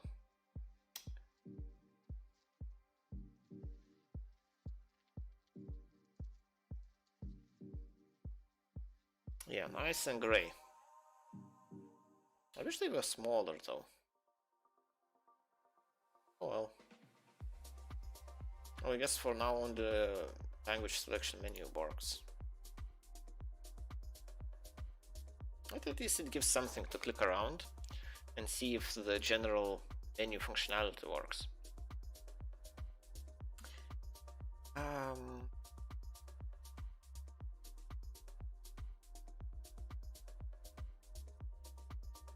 Feels very memory inefficient. I'm saving a lot of large objects in memory. But hopefully that won't be an issue. Hopefully. Well, to combat that, I should have a method that cleans up the list of users that bot currently remembers. So when someone messages and it handles user's message. Let's see. Oh, this is file. Wonder I don't see it. Handle user message. That's their context. Let's get start menu.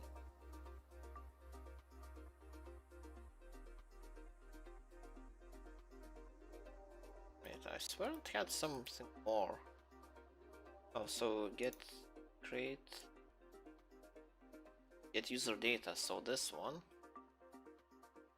So this shouldn't just check for this user, it should check all users. If they have expired times, then yeah, it should remove them. And that should be collected by a garbage collector. Well, there's another concept. Right. So this is good. Kinda getting sick of this, actually. Well, I'm been writing this for so long, well, so long, like a week, and I barely made like I'm getting to a stage where I'm actually rewritten properly, like somewhat properly. Like I still have magic strings, magic dictionaries.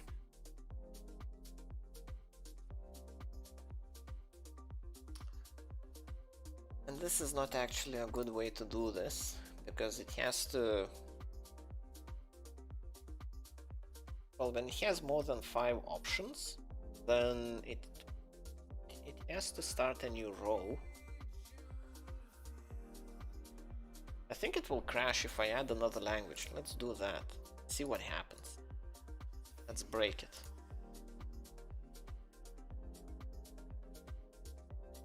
This context. So since you can have only 5 rows and each row can only have 5 buttons, so 25 is the theoretical limit of how many languages it can support at the moment.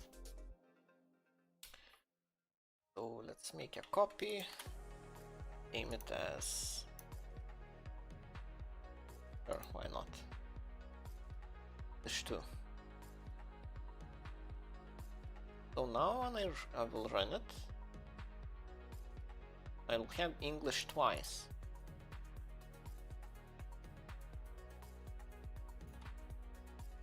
So this will be fine until I try to do this. Crashes without exceeding. Component layout bit exceeded. So it won't work. So to change that, well, that's the other first thing you need. Fix. That's done here in the menu. So when I generate this, the action row, let's see, component comp is an empty list. So for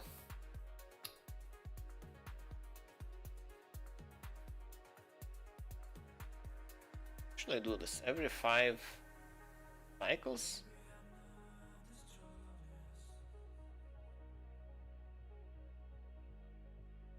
This is a simple algorithm. So if, okay, first I need to have index. So now it's 0, 1, 2, 3, 4, 5.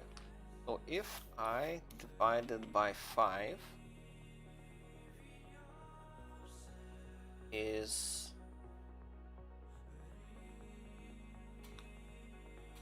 equal 0, so meaning it divides without, well, nicely.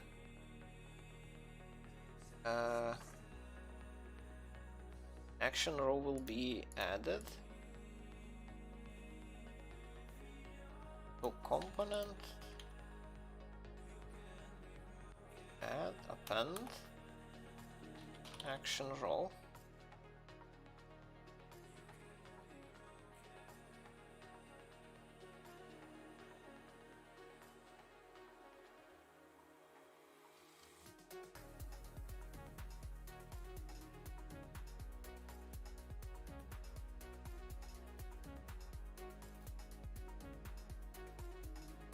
I guess I can define one right off the bat, just to have one.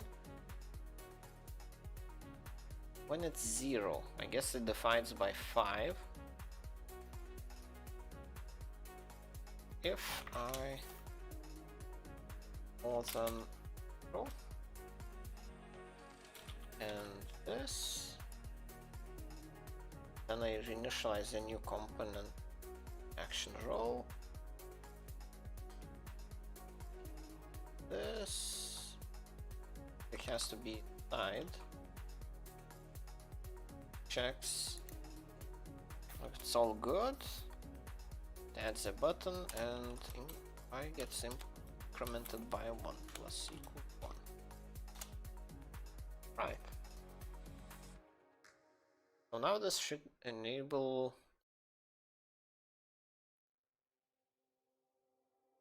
how many rows? What should be the limit?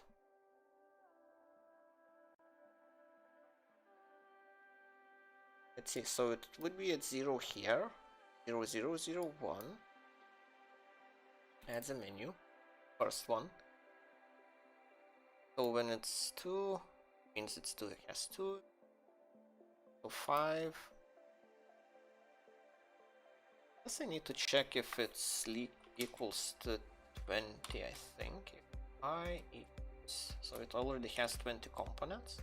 So before I add another action row, it's 20. I just log warning. Menu has 2 generic buttons. Slash second.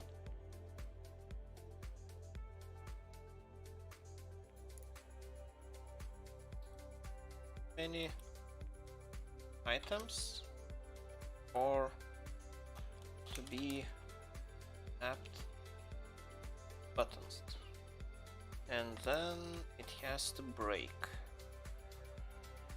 So it breaks the cycle, like the for loop. forcefully.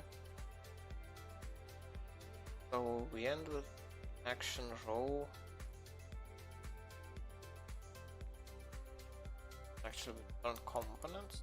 Action row. This.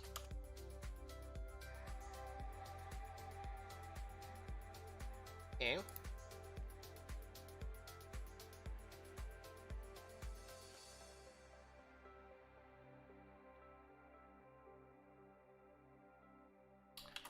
Guess we'll see. It's fine. Look too complicated. It's like borderline complicated. That's still manageable. Easier to appreciate. So now, go to languages. The sixth one didn't work, didn't it? Oh, what?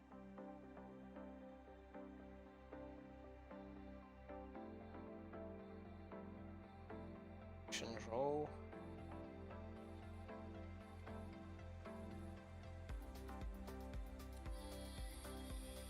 Yeah, I guess the last one doesn't actually get added. Action row. Maybe I should move this.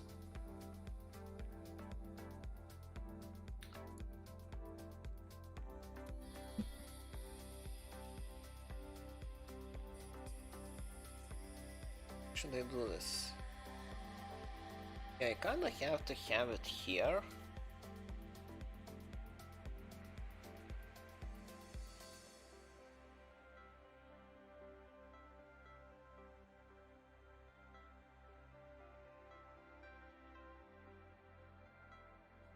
Otherwise it won't have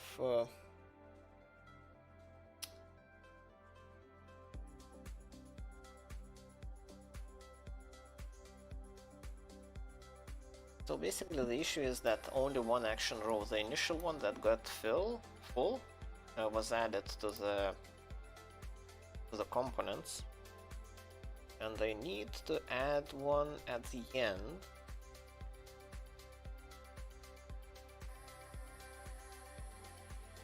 Well, I guess it will be fine if I do it here.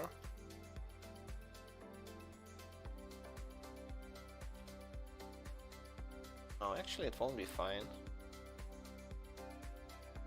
Because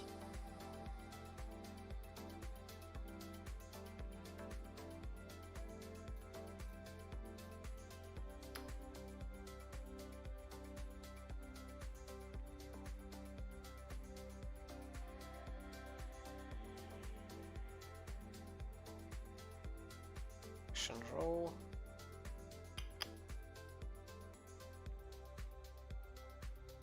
Maybe I should add them right off the bat.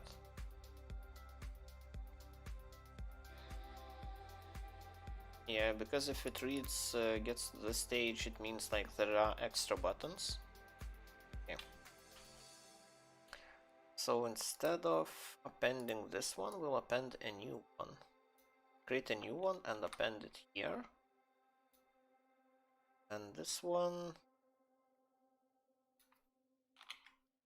will start off with this one inside. This.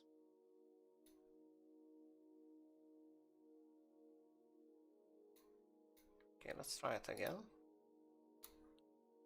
File. Again. Again and again. Yeah, so now it works as expected. Export to GIF, so now translation.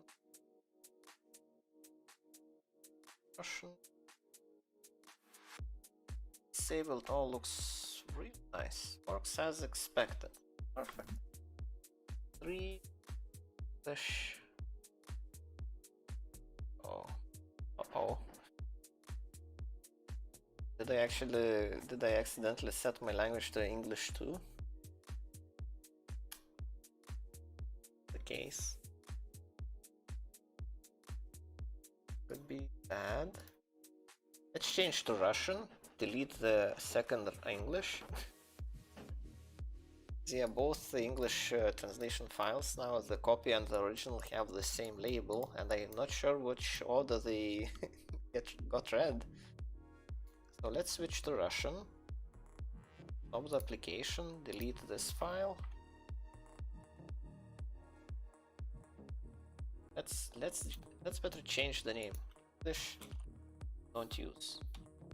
H2. So just to indicate that this shouldn't be used. Well, I guess I can use it temporarily. I just don't need to remember not to save it. My final choice.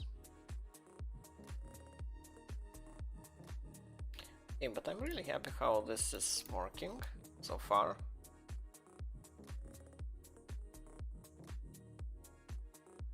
So whichever one was. So the 3 is the real one. 4 is the fake one. Yeah. Nice. And did I test this? 3. We didn't disable the button. Not good.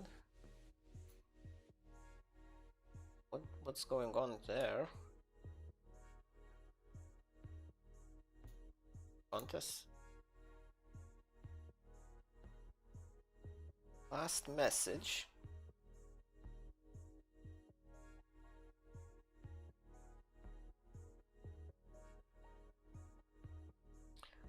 Oh. Track message respond.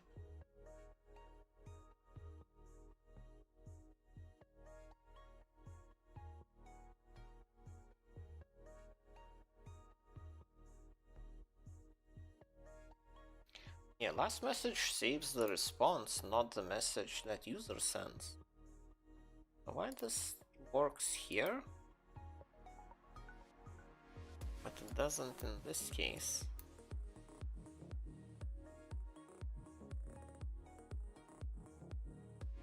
Add buttons, so components, this.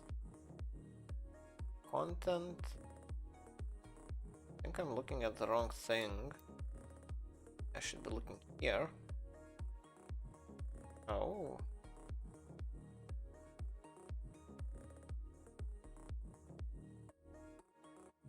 Runtime warning.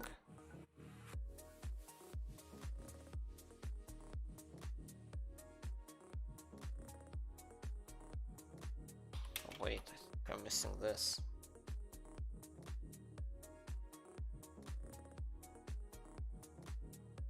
Hopefully that was it. Yeah, so now the buttons got disabled, so it was my... Do it correctly. So disabled, enabled, all works. And now about the custom buttons, because I want to have another action row with custom buttons at the end, which would be like, well, for one, cancel. Cancel should be in all the menus.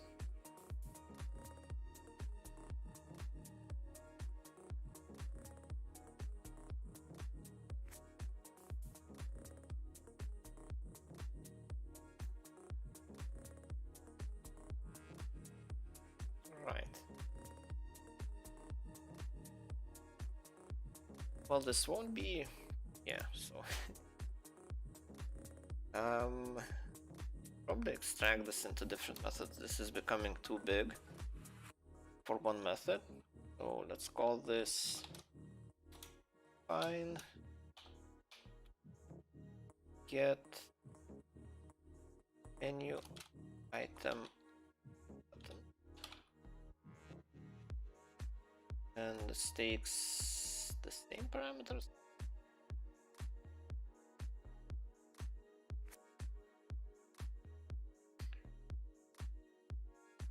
The method, so this returns, yeah, the actual components. So this is okay.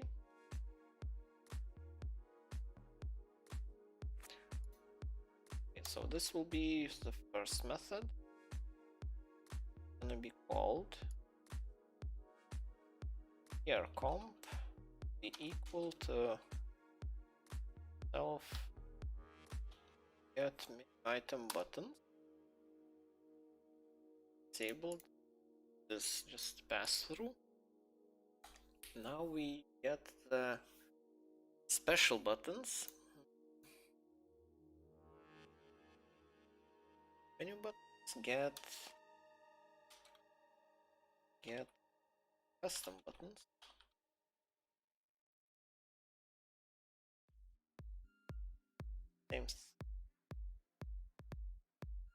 The same values.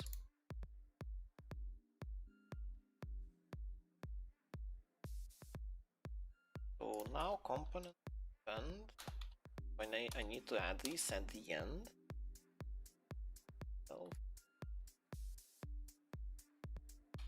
Self get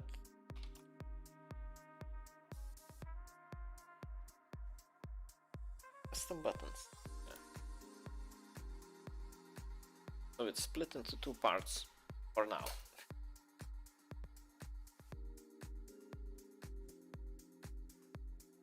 Let's see.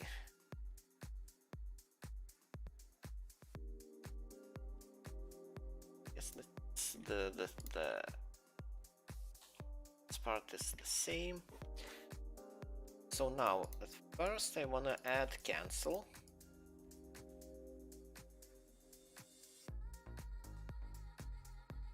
Okay.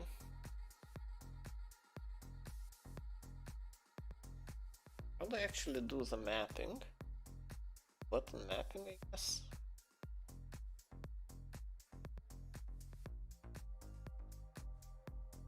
The input.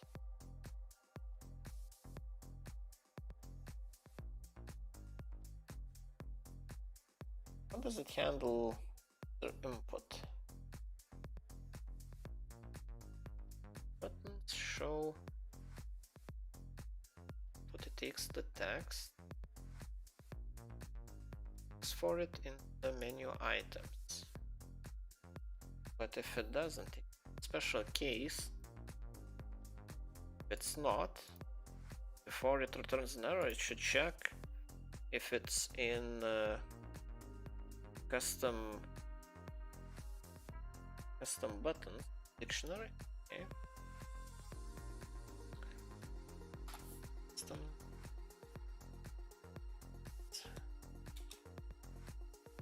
dictionary. This would be done. All menus will have custom buttons. Well, all of them will have cancel, which will be considered a custom button, but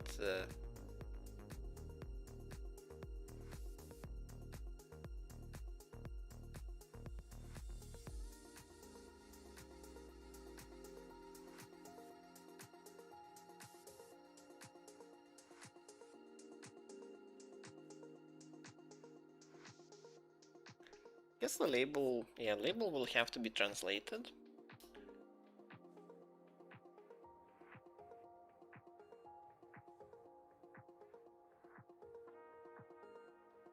So yeah, I guess it will be significantly different after all.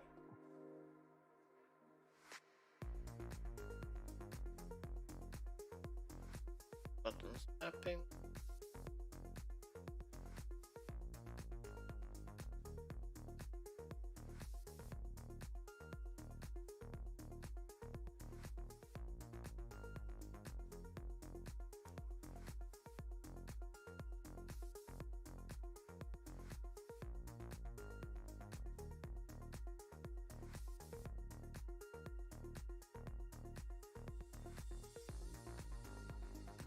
I'm trying to think of some cases where this might be not okay. Action.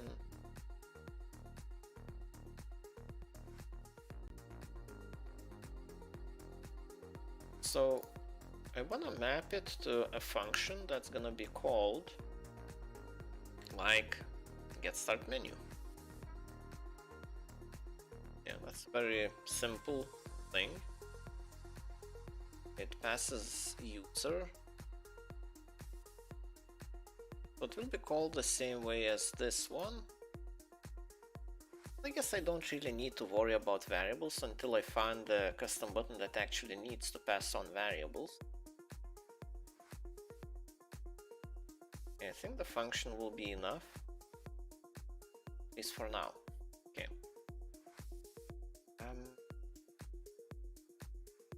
These will have proper IDs in the mapping, not proper magic strings.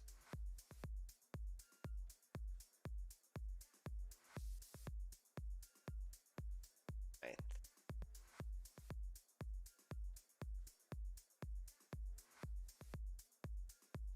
Let's see.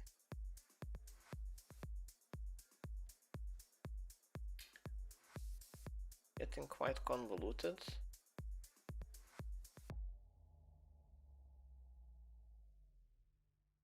Action row.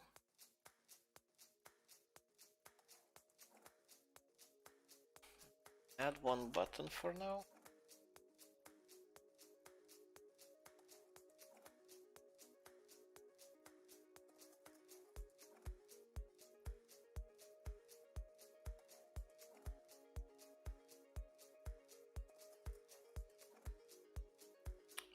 Style would be,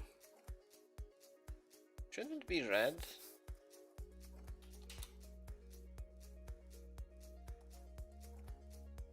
So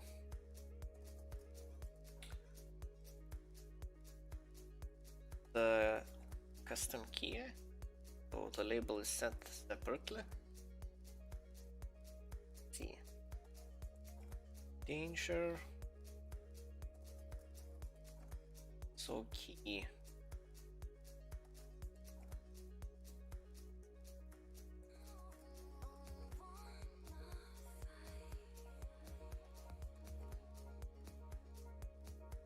Can I initiate a proper value here? Bad would that be? If I initially have a declared dictionary, this.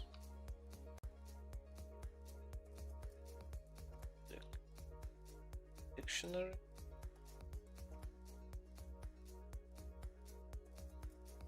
This will work. Should work.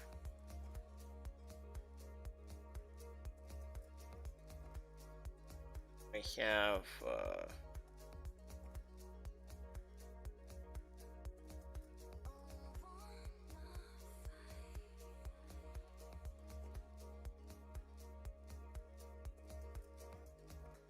yeah, so it would be like a default start value, starting value. Some buttons. Well, let's check if this works, and I think I'll be done. Well, kind of time. You know what, let's leave this for the next time. Some buttons seem like a bit of a hassle.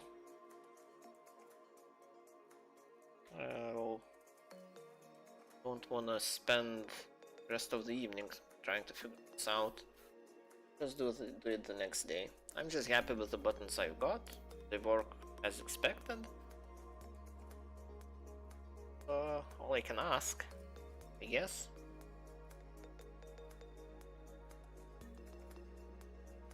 But yeah, it looks like I'm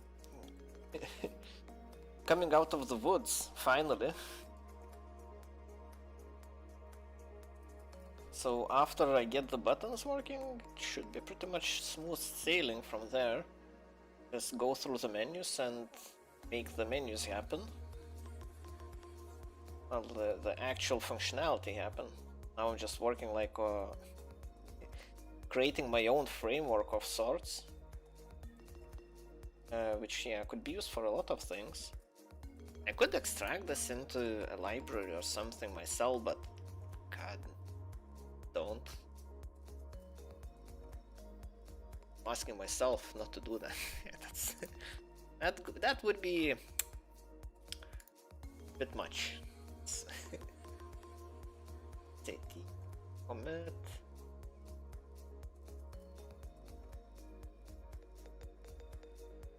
Okay, Okay, Hindi and English copy I don't care about. The rest, right? Menu, basic menu button.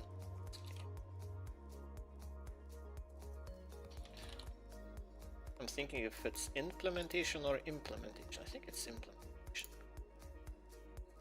Okay, so the code has been committed. Well, the viewership wasn't as strong today, but oh, what can you do? It is Monday after all. Right. So yeah, tomorrow we'll be adding custom buttons. Maybe I will do the GitHub. I need to do GitHub at some point. Right. Yeah, for now I'm done. I'm happy with what I have. It's all good.